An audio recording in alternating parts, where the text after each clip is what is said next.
உங்கள் வேதாகமத்தை நீங்கள் எடுத்துக்கொள்ளுங்கள். இந்த நாளிலும் இந்த ஆராதனை நீங்கள் அறிந்திருக்கிறபடி இது ப்ரேயர் ஸ்டடி சர்வீஸ், அதாவது ஜெபத்தை பற்றி வேதத்திலிருந்து கற்றுக் கொடுக்கிற ஒரு ஆராதனை. சரி, நாம் பேசுகிற தலைப்பு என்னவென்றால் a proper understanding of the prayers in the scriptures.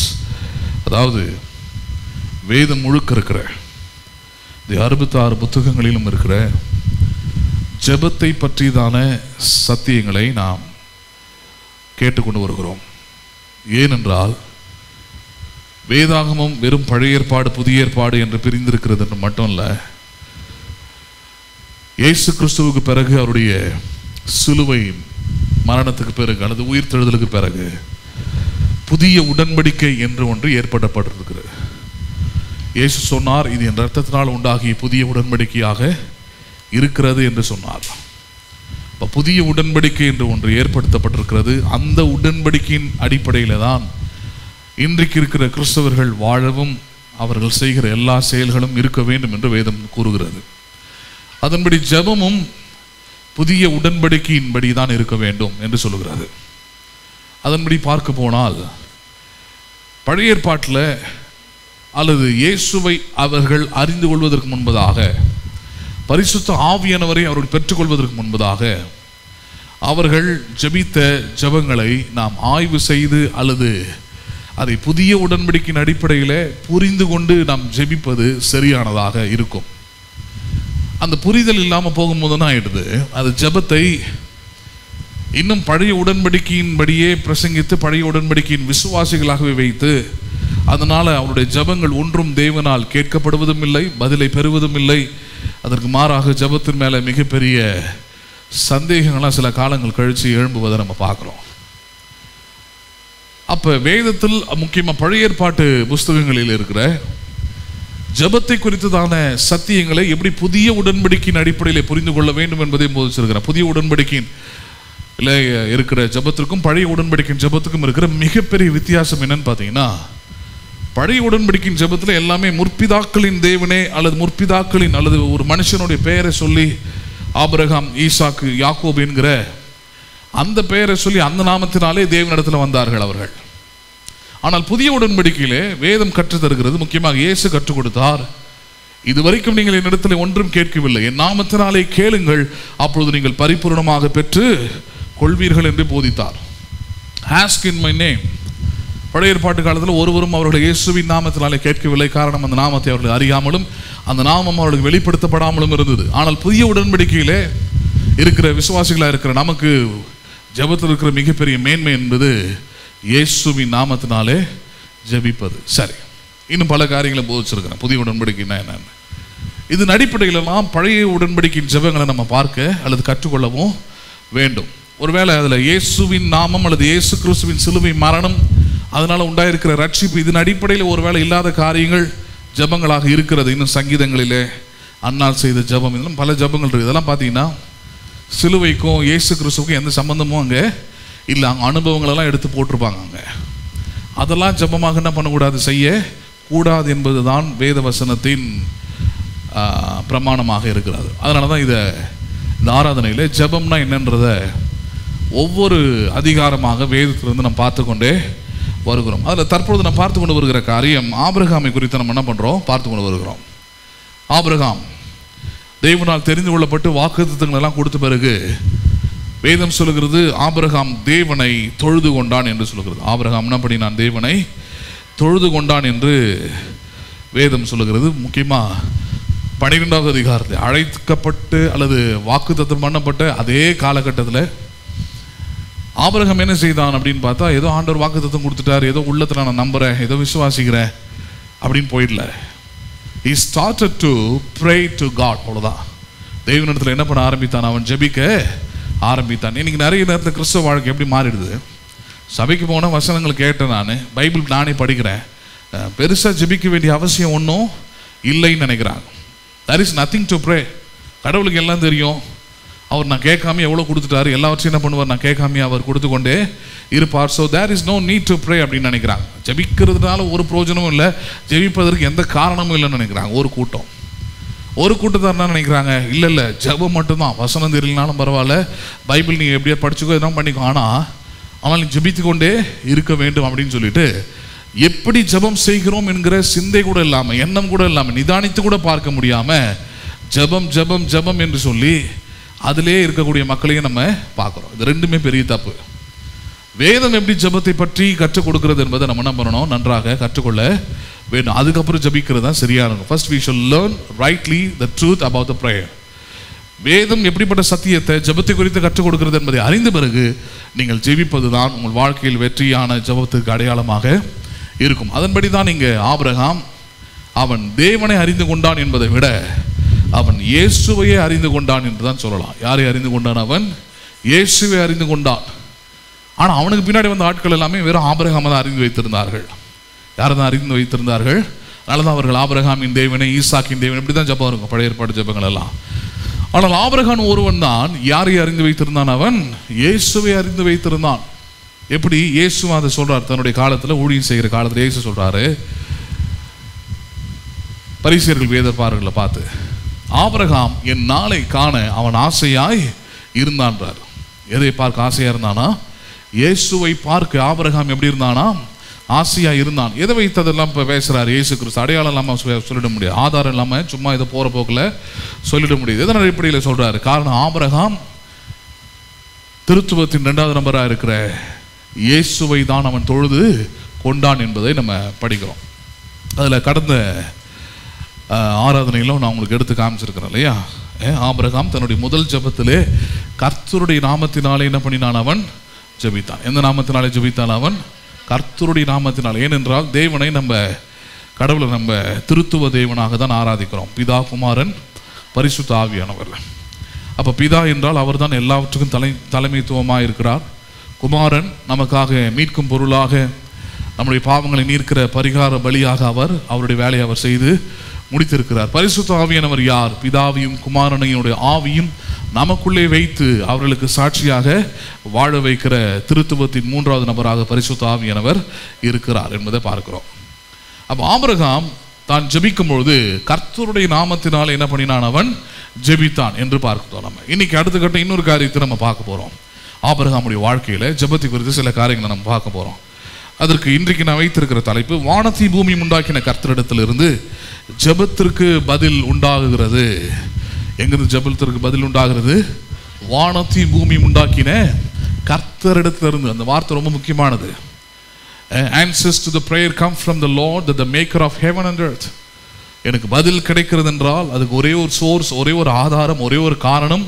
வானத்தையும் பூமியும் உண்டாக்கின கர்த்தர் இடத்தில் இருந்து. யார் இடத்துல இருந்து? அது கர்த்தர் என்கிற நாமம் உள்ளவர், கர்த்தர் என்கிற யெகோவா, கர்த்தர் என்கிற ஆண்டவர், ரட்சகர், மீட்பர், அவருடைய நாமத்திலிருந்து எனக்கு என்ன உண்டாகிறது? பதில் உண்டாகிறது. உங்களுடைய எல்லா ஜெபத்துக்கும் அப்படிதான். நல்ல மைண்ட்ல வச்சுங்க. If you want to receive any prayer or any answer from the God, it's surely given only by and through Jesus Christ. இயேசு கிறிஸ்துவின் மூலமாக மாத்திரமே நீங்கள் ஜெபத்திற்கு பதிலை என்ன பண்ண முடியும்? பெற முடியும் என்று வேதம் கூறுகிறது. சரி, அதுக்குரிய ஒரு காரியத்தை நம்ம பார்க்க இருக்கிறோம். எடுத்துக்கொள்ளலாம். ஆதியாகமம் 14வது அதிகாரம். ஆதியாகமம் 14வது அதிகாரம். ஆதியாகமம் 14வது அதிகாரம். 14வது அதிகாரத்துடைய சம்பவம் என்ன? நமக்கு எல்லாருக்கும் ஏற்கனவே தெரியும், சில நேரத்தில் போதிச்சிருக்கிறாங்க. ஆபிரகாம் தன்னுடைய சகோதரன் லோத்து வாழ்ந்திருந்த சோதோம் குமார பட்டணத்தின் ராஜாக்கள், இவங்களெல்லாம் வேறு நாட்டு ராஜாக்கள் சிறை பிடித்து கொண்டு போன பிறகு அதை கேள்விப்பட்டு ஆபிரகாம் தன்னுடைய வீட்டில் இருந்து ஒரு 320 பேரை கூட்டிக்கிட்டு அந்த 4 நாட்டு ராஜாக்களை எதிர்த்து இரவோடு இரவாக போர் செய்து அங்கிருந்து லோத்தோடைய ஊரை சேர்ந்த அந்த ராஜாக்களையும் மீட்டெடுத்து கொண்டு வருகிற நேரத்தில் இந்த சோதோமின் ராஜா ஆபிரகாமை பார்த்து ஒரு நன்றி உள்ளவனாக, அல்லது நமக்கு அவன் செய்யணும்னு அவசியம் இல்லை, ஆனால் நமக்கு இவ்வளோ பெரிய நன்மையை அவன் செய்திருக்கிறானே என்கிற எண்ணத்தோடு அவனுக்கு வெகுமதிகளை பரிசாக அளிக்க முன் வருகிறான். ஒரு ராஜா தனக்கு இருக்கிற வெகுமதிகளை ஆபிரகாம் பரிசாக கொடுக்குறார். என்னை இரவோட இரவாக என்னையும் என் மக்களையும் காப்பாற்றினேன் அது அப்படின்னு சொல்லிட்டு ஒரு கிஃப்ட் அவனுக்கு கொடுக்குறார். ஒரு ராஜா கிஃப்ட் கொடுக்குறாருன்னா எப்படி இருக்கும் பார்த்துங்க. வெள்ளியும் பொண்ணுமா தான் இருக்கும். கொடுக்குறாரு. ஆனால் ஆபிரகாம் அதை வாங்க மறுக்கிறான், வேணான்றான். ஏன் அப்படி பண்ணா? எல்லா இடத்துலையும் அப்படி பண்ணலை, நல்லா கவனிக்கணும். எல்லா இடத்துலையும் அப்படி செய்யலை. இந்த இடத்துல குறிப்பிட்ட இந்த ஒரு இடத்துல அவன் செய்தான். ஏன் அப்படி செய்தான்? அவனுக்கு ஒரு காரியம் புரியுது பாருங்க. எல்லா இடத்துலையும் எல்லாத்தையும் வாங்கிடக்கூடாது. எவ்வளோ முக்கியமான காரியம் பாருங்க. கொடுக்கறதும் அப்படிதான், வாங்குறதும் அப்படிதான். கொடுக்கறதுக்கும் பிரமாணம் இருக்குது, வாங்குறதுக்கும் பிரமாணம் இருக்குது. கொடுப்பதற்கும் ஒழுங்கு இருக்கிறது, வாங்குவதற்கும் ஒழுங்கு இருக்கிறது. என்ன வேதத்தின் அடிப்படை அதுதான். அப்போ ஆபிரகாம் ஏன் இது முன்னிடத்தில் இவன் கொடுத்த பரிசை நிராகரிச்சிட்டான்? சோதோமின் ராஜா கொடுத்த பரிசை வேண்டான்னு நிராகரிச்சது ஒரே காரணம் என்னன்னு பார்த்தீங்கன்னா, சோதோமின் ராஜா அவன் கடவுள் அறியாதவன். ரெண்டாவது அவன் உலக பிரகாரமான ஒரு மனிதன். உலகத்தில் இருக்கிற ஒரு பிரச்சனை என்ன அப்படின்னு பார்த்தீங்கன்னா, சாதாரணமான ஒரு விஷயமா இருக்கும், ஒரு சின்ன ஒரு விஷயமா இருக்கும். அதை செஞ்சிட்டாங்கன்னா அதை வாழ்நாள் முழுக்க என்ன பண்ணுவாங்க, சொல்லி சொல்லி காட்டக்கூடிய ஒரு உலகம், மோசமான ஒரு உலகம். அதை தாண்டி என்ன செய்யும் அந்த உலகம்? அடிமையாக்க பார்க்கும். என்ன பண்ண பார்க்குது? அது இந்த சின்ன காரியத்தை வச்சு அடிமையாக்க பார்க்குது. அவங்க சொல்கிறது எல்லாத்தையும் கேட்கணும்னு நினைக்குது இல்லையா? ஒரு ரியாலிட்டி ஷோவில் பார்த்து பாருங்க, ஒரு அம்மா பேசுகிறாங்க. பையன் கொஞ்சம் முற்போக்குவாதியாக இருக்கிறான், ஃபார்வர்ட் திங்கிங்காக இருக்கிறான். எல்லா மனிதர்களும் ஒன்றுன்னு பார்க்கணும், ஜாதி பார்க்கக்கூடாது, ரொம்ப மதத்தில் ஊறி போயிட்டு டார்ச்சர் பண்ணக்கூடாது, இப்படிலாம் பேசுகிறான். அம்மா அப்படி இல்லை. அம்மா என்ன சொல்கிறாங்கன்னா, எல்லாருக்கும் முன்னாடி இந்த அம்மா சொல்லுது மைக்கில், நான் உன்னை பெத்தெடுத்து உன்னை தினமும் குளிப்பாட்டி இன்னைக்கு 22 வயசு உனக்கு பேச்சு வராமல் வந்தது, கோயிலில் போய் உனக்கு அங்கே நேர்ந்துக்கிட்டு, அதுக்கப்புறம் தினமும் உனக்கு 3 வேளை சோறு போட்டு, உனக்கு தினமும் உனக்கு ட்ரெஸ் எல்லாம் வாங்கி கொடுத்து, எவ்வளோ பேர் கொடூரம் பாருங்க. ஒரு பெத்த அம்மா இதெல்லாம் அடிப்படை. நீ செஞ்சுதான், நீ விரும்பினாலும் செஞ்சுதான் ஆகணும். ஏன்னா அது உன்னையும் பாதிக்கும். அது ரெண்டுமே அதில் செல்ஃபிஷ்னஸும் இருக்குது, இன்னொன்று அன்பும். அதில் செஞ்சதை பார்த்தா அதில் அன்பே இல்லை, வெறும் செல்ஃபிஷ் தான் இருக்குது. அந்த அம்மா கிட்டத்தட்ட எப்படி பேசுதுன்னா, நான் ஒரு நாய்க்குட்டியை ரோட்டில் இருந்து தூக்கிட்டு வந்தேன், அது கட்டி போட்டு வளர்த்தேன், அதுக்கு 3 வேளை சோறு போட்டேன், அது நான் சொல்கிறவனெல்லாம் கடிக்கணும், சொல்லும் போதெல்லாம் குலைக்கணும், சொல்லும் போதெல்லாம் அது நடக்க எல்லாத்தையும் கேட்கணும்னு ஒரு மிருகத்தை நடத்துவதை போல தன்னுடைய மகனை நடந்து கொள்ள வேண்டும்ன்றது என்ன பண்ணுது, எதிர்பார்க்குது. அதில் வந்திருந்த ஒரு நடுவர் ரொம்ப அழகாக பேசினார். இதை விட ஒரு கேவலமான விஷயம் எதுவுமே உலகத்தில் கிடையாது. எது செய்ததை திருப்பி திருப்பி திருப்பி திருப்பி சொல்லி காட்டிக்கிட்டே இருக்கிறது அப்படின்றார். அப்போ உலகம் அப்படி ஒரு உலகம் தான். அதனால தான் யாருக்கிட்டையாவது ஏதோ ஒன்று வாங்கணும்னா ரொம்ப ஜாக்கிரதையாக என்ன பண்ணணும், இருக்கணும். ஊழியத்தை ஆரம்பிக்கிற காலகட்டத்திலே அதெல்லாம் நான் முடிவுக்கு வந்துட்டேன். எந்த காரணத்தை கொண்டும் எல்லா இடத்துலையும் காணிக்கையோ தசம்பாகத்தையும் என்ன பண்ணக்கூடாது, வாங்க கூடாது. மனப்பூர்வமாய் உற்சாகமாய் இருக்கிறவங்க என்ன பண்ணு, தானாக கொண்டு போடு, அவ்வளோதான். இல்லைன்னா கட்டாயப்படுத்தியோ வசனமாயோ என்ன பண்ண தேவையில்ல, வாங்க வேண்டிய அவசியம் இல்லை. அப்படி வாங்கினா நான் பார்த்துருக்குறேன், என்னென்ன பேசுவாங்கன்னா தெரியும். நான் இருந்த சபையில் ஒரு ஆண்டர்சன் ஸ்கூலில் சேர்ந்த ஒரு தமிழ்வாதியாக இருந்தார். அவருக்கு ஒரு காலகட்டத்தில் சபையில் பாஸ்டர் அந்த ஊழியெல்லாம் பிடிக்காமல் போயிடுச்சு. அப்போ ஒரு குரூப் மாதிரி, ஒரு கமிட்டி மாதிரி அமைக்கிறாங்க ஒரு வீட்டில். அங்கே அமைச்சு அங்கே ஒரு 20 விசுவாசி உட்காந்து ஊழியத்துக்கு எதிராக பாஸ்டருக்கு எதிராக பேசிக்கிட்டு இருக்கிறாங்க. ஆள் சரியில்லை ஆகும், பாஸ்டர் சரியில்லை, அப்படி இப்படின்னு பேசிக்கிட்டு இருக்கிறாங்க. அப்போ அந்த நான் சொல்லக்கூடிய அந்த ஆண்டர்சன் ஸ்கூல் தமிழ்வாதியார், அவர் ரிட்டையர்ட் ஆகிட்டார். இப்போ அவர் ஒரு வார்த்தையை சொல்கிறார் பாருங்க, இவனுங்களெல்லாம் சோறு தண்ணி போடாமல் எலும்பை உடச்சி வச்சா ஒழுங்காக என்ன பண்ணுவானுங்க, நம்ம சொல்கிறத கேட்டுக்கிட்டு இருப்பாங்கன்னு ஒரு வார்த்தையை பயன்படுத்தினார். பாஸ்டருக்கு என்ன பண்ணக்கூடாதான், சோறு தண்ணி போடக்கூடாதான், எலும்பு உடச்சி என்ன பண்ணணுமா, உட்கார வச்சா நம்ம சொல்கிறத என்ன பண்ணுவாங்க, கேட்பாங்க. ரொம்ப துணிகரமான வார்த்தை அது. யாருக்குமே கடவுள் அந்த அதிகாரத்தையே, உங்கள் பிள்ளைகளுக்கு கூட அந்த அதிகாரத்தை என்ன பண்ணல, கொடுக்கல. ஏன் உங்கள் வீட்டோட அயலங்கத்தானு கூட அந்த அடிப்படையை கொடுக்கல. வேதத்தில் படிக்கிறதில்ல பாருங்கள். வேதத்தில் ஒரு அடிமையானவனை எப்படி நடத்தணும்னு கூட வேதம் போதிக்குது. வீட்டில் உள்ள வேலை செய்கிறவனை கூட எப்படி போதிக்கணும், அவனை எப்படி நடத்தணும், அவனை முகம் கோணாமல் எப்படி பார்த்துக்கணும், இதெல்லாம் என்ன பண்ணுது, வேதம் போதிக்கிறது. உங்கள் கலாச்சாரத்தில், இந்த ஊரில் பிறந்த கலாச்சாரத்தில் அது வேணா இருக்கலாம். தங்களை பெரிய ஆளை நினச்சிக்கலாம், கொடுத்ததுனால பெரிய இதுவாக செய்யலாம். ஆனால் வேதத்துக்குள்ளே வந்துட்டீங்க, நீங்கள் கிறிஸ்தவத்துக்குள்ளே இருக்கிறீங்க, ஜபம்லாம் பண்ணுறீங்கன்னா, if you are praying, before praying you should change your nature and change your heart. ஜெபிப்பதற்கு முன்பதாக உங்கள் சுவாபத்தை, உங்கள் குணாதிசயம், உங்கள் இருதயத்தை என்ன பண்ணுங்க, நீங்கள் மாற்றுங்க. இல்லைன்னா உங்கள் ஜபம் தேவனுக்கு அருவருப்பானதான் இருக்கும். ஏன்னா உங்கள் ஜபத்துக்கும் உங்கள் குணத்துக்கும் சம்மந்தமே இல்லை. குணம் என்னன்னா, நான் செஞ்சுட்டேன், நான் பண்ணிட்டேன், என்னால் தான் அவங்க இவங்க அப்படின்னு பேசிக்கிட்டே இருக்குது.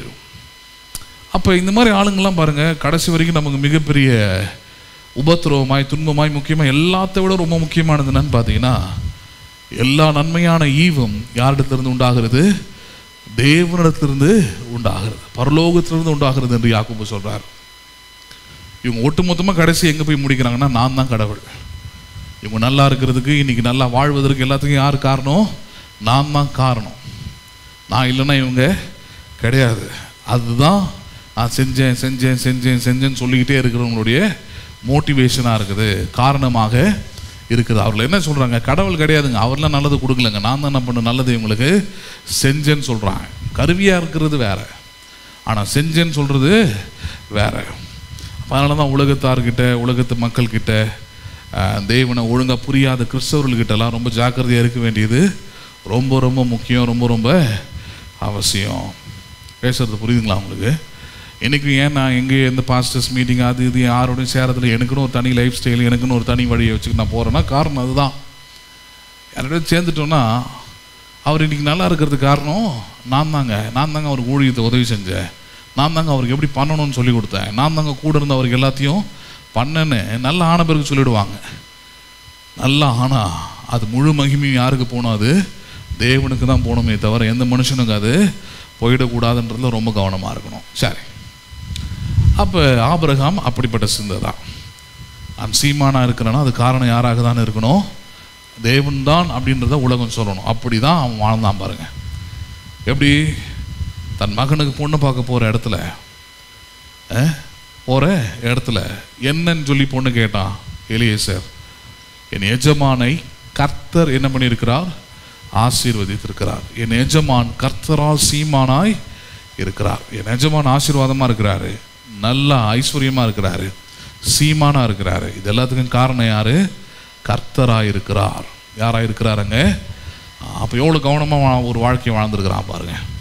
யாராலையும் கை நீட்டி ஆபிரகாமை பார்த்து சொல்ல முடியல, என்கிட்ட உதவிக்கு வந்து நின்னா, என் காலை பிடிச்சி கெஞ்சினா, என் காலில் விழுந்தான், நான் போட்டதுனால தான் இவன் என்ன பண்ணான் இன்னைக்கு சீமானா வந்தான்னு யாருக்கும் அங்கே பேரே வரல. நிறைய நேரத்தை ஜபம்லாம் பண்ணிட்டு ஏதாவது ஒரு மனுஷனுக்கு பின்னாடி போய் என்ன பண்ணிக்கிட்டு இருப்பாங்க, நின்றுக்கிட்டு இருப்பாங்க. எனக்கே ரொம்ப ரேராக சில சேட்ஸ்லாம் பார்த்தீங்கன்னா வாட்ஸ்அப்பில் வரும். ஒரு வாட்டி ஒடிசாலேருந்து ஒரு ஊழியக்காரர் அனுப்புகிறார், நல்லா ஒயிட் அண்ட் ஒயிட் ஜிப்பாலாம் போட்டுக்கிட்டு ஒரு டேபிளுக்கு முன்னாடி பைபிள்லாம் வச்சுக்கிட்டு பிரசங்கம் பண்ணுற மாதிரி ஒரு ஃபோட்டோ அவர் ப்ரொஃபைலில் இருக்குது. ரொம்ப நாள் என்னை டார்ச்சர் பண்ணிக்கிட்டு இருந்தார் அவர். ஃபஸ்ட்டு முறை எனக்கு மெசேஜ் அனுப்பும் போது அவர் என்ன சொல்லியிருந்தாருன்னா, ஐயா உங்களுடைய ஜெபம் என் ஊழியத்துக்கு தேவைன்னார்.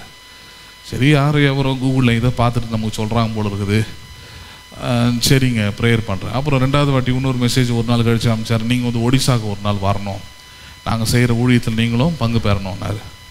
சரி டைம் கிடச்சா பார்க்குறேங்க அப்படின்னு சொல்லுவேன். திருப்பி மூணாவது நாள் ஒரு மெசேஜ் அனுப்பிச்சார், ஐயா நீங்கள் எனக்காகவும் என் ஊழியத்துக்காகவும் ஜெபிக்கணும் அப்படின்னாரு. அதான் அன்றைக்கே சொல்லிட்டேன்னு ஏன் ஜெபிக்கிறேன்ட்டு, இன்றைக்கினா ஏன் திருப்பி மூணாவது நாள் அப்படின்னா, அப்புறம் தான் விளக்கம் அவரே கொடுக்குறாரு. ஐயா ஜெபிக்கிறதுனா நீங்கள் எனக்கு காணிக்கை அனுப்புறது அப்படின்னு சொல்லிட்டு அவருடைய கூகுள் பே நம்பரை எனக்கு அனுப்பினார். எனக்கு அதிர்ச்சி ஆகிடுச்சு. நீ வந்து ஜெபம்ன்றது என்ன தெரியுமா? அதுக்கு தான் தலைப்பு அப்படி வச்சேன். வானத்தையும் பூமியும் உண்டாக்கின கர்த்தரிடத்திலிருந்து எனக்கு உதவிகள் வருவது தான் என்னது? ஜெபமாய் இருக்குது. ஒரு மனுஷங்கிட்ட போயிட்டு கடன் வாங்கலாம் நீங்கள், அதே வேதத்தின்படி சரி கிடையாது, தேவைக்கும் வாங்கிக்கிறீங்க. ஆனால் எல்லா உதவிகளும் ஒரு மனுஷனாக இருக்கும் போது கண்டிப்பாக அங்கே யாரை மறந்துடும்? நம்ம கடவுளை மறந்துடும். கடவுளுடைய உதவிகளை நம்மளே தடுத்து நிறுத்திடும். இஸ்ரவேல் ஜனங்கள் செய்த அதே தவிர நம்மளும் என்ன பண்ணுறோம்? செய்கிறோம். ஏன் இஸ்ரவேல் ஜனங்களை பற்றி வேதம் என்ன சொல்கிறது? அவர்கள் தேவனுடைய கரத்தை மட்டுப்படுத்தினாங்க. அவர் உதவி செய்ய ரெடியாக இருந்தார், அவர் காரியங்களை வாய்க்க போன ஆயத்தமாக இருந்தார். ஆனால் அவங்களுக்குள்ள எந்த விசுவாசமும் இல்லை, எந்த நம்பிக்கையும் இல்லாதவர்களை அவர்கள் இருந்தார்கள்ன்றதை நம்ம பார்க்குறோம். சரி, அப்போ இங்கே அதுதான் சம்பவம். அது சோதம் குமார நாட்டு ராஜாவின் சோதம் குமாரா அந்த தேசத்தின் ராஜா கொடுத்த அந்த வெகுமதிகளை ஆபிரகாம் வேண்டான்னு உதாசீனப்படுத்துறதுக்கான நோக்கம் வந்து இதுதான். சரி, அதுக்கு அவன் என்ன பதிலை கொடுக்குறான்றதை பார்ப்போம். அதுதான் ஜெபம். அவன்கிட்ட என்ன சொல்கிறான், அந்த புறஜாதி ராஜாவுக்கிட்ட என்ன பதில் கொடுக்குறான்றது தான் ஜெபமாக இருக்கிறது. ஆதியாகமம் 14:21-23 வரைக்கும் பாருங்கள். சோதமின் ராஜா ஆபிராமை நோக்கி, ஜனங்களை எனக்கு தாரும், பொருட்களை நீர் எடுத்துக்கொள்ளும் என்றான். அதற்கு ஆபிராம் சோதமின் ராஜாவை பார்த்து, ஆபிராமை ஐஸ்வர்யவனாக்கினேன் என்று நீர் சொல்லாதபடிக்கு நான் ஒரு சரட்டை ஆகிலும் பாதரட்சியின் வாரை ஆகிலும் உமக்கு உண்டானவைகளில் யாதொன்றை ஆகிலும் எடுத்து கொள்ளேன் என்று. இதுதான் இவ்வளோ நேரம் சொல்லிக்கிட்டு இருந்தேன். 22 வசனத்தை தான் இவ்வளோ நேரம் விளக்கமாக சொல்லிக்கிட்டு இருந்தேன். ஆபிரகாமுடைய ஸ்டேட்மெண்ட் என்னது? ராஜா எடுத்துக்க சொல்கிறாரு, பொருளெல்லாம் எடுத்துக்கோ அப்படின்னு சொல்லும்போது ஆபிரகாமுடைய ஸ்டேட்மெண்ட் என்னது? நான் தான் ஆபிரகாம் என்ன பண்ணினேன், ஐஸ்வர்யம் ஆக்கினேன் பின்னால் நீ சொல்லக்கூடாது. இப்போ நான் வாங்கிக்கிறேன் தான் சொல்லிவிடுவேன். ஆபிரகாம் எனக்கு சீமானா இருக்கிறது காரணம் யாரு? சோதோமின் ராஜாவாகிய நான் தான் அப்படின்னுடுவேன். அதனால உன் கையிலிருந்து ஒரு பாதரட்சியின் சரட்டை கூட நான் பண்ணுறதில்ல, நான் வாங்குவது இல்லைன்றா. பாதரட்சியின் சரட்னா இன்னைக்கு சொல்லணும்னா ஷூவில் இருக்க ஒரு லேஸ் கூட எனக்கு என்ன பண்ணா, எனக்கு வேண்டாம் அப்படின்றான். சரி சொல்லிட்டு ஏன்னு ஒரு கேள்வி இருக்கும்ல, நான் என்ன புறஜாதி ராஜான்றதுனால என்னை ஒதுக்கிடுறியா? நீயே என்னை காப்பாற்றினப்பா, இல்லை நீ என்னை காப்பாற்றிருக்கிற, எனக்கு உதவி செஞ்சுருக்கிற, நானும் மனம் உனக்கு ஒரு வெகுமதியை கொடுக்குறேன், அதை ஏன் வேணான்னு தடுக்கிறன்றதுக்கு முதல் காரணம் சொல்லிட்டேன். என்ன பிற்காலத்தில் நீ சொல்லிவிடுவேன் இந்த மாதிரி நான் தான் ஆபிரகாம் ஐஸ்வர்யவான் ஆக்கினேன்னு சொல்கிறேன், அதனால் வாங்க மாட்டேன். சரி, அதுக்கு இது முழுமையான பதில் இல்லையே. முழுமையான பதில் எது? அதுக்கு அடுத்த வசனத்தில் அவன் சொல்கிறது தான் முழுமையான பதில். என்ன பதில் அது? 23, வானத்தையும் பூமியும் உடையவராகிய உன்னதமான தேவனாகிய கர்த்தருக்கு நேராக என் கையை உயர்த்துகிறேன். இதான் பதில்.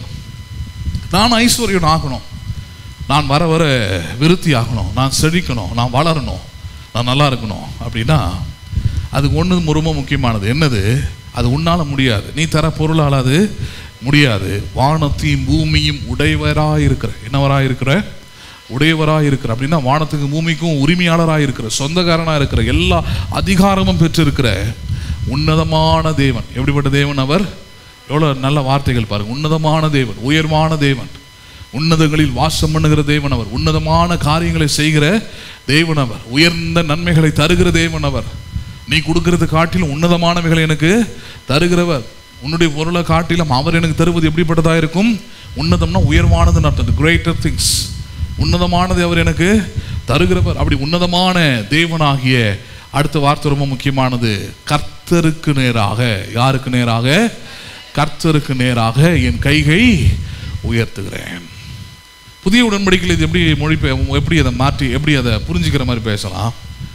வானத்துக்கும் வானத்திலும் பூமியிலும் சகல அதிகாரம் உள்ள, வானத்திலும் பூமியிலும் சகல அதிகாரம் உள்ள இயேசுவின் நாமத்தினாலே நான் என் கைகளை, என் உள்ளத்தை, என் எண்ணத்தை நான் உயர்த்துகிறேன். என்ன பண்ணுகிறேன்? நான் உயர்த்துகிறேன். அவரிடத்திலிருந்து எனக்கு உதவிகள், ஒத்தாசைகள் வரும். அவர் என்னை ஐஸ்வர்யவனாக மாற்றுவார். நான் கேட்பது எல்லாவற்றையும் அவர் சந்திப்பார். நான் வேண்டுவதற்கும் விரும்புவதற்கும் அதிகமாக அவர் செய்வார்.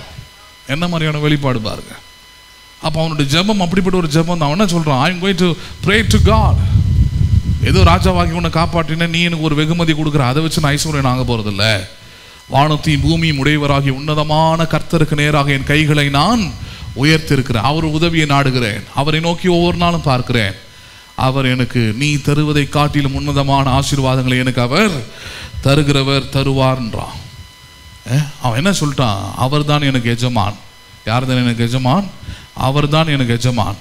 அவர் பேர் தான் புகழப்படணும், அவர் பேர் தான் வரணும். நாளைக்கு ஆபிரகாம் ஐஸ்வர்யமானது எப்படி?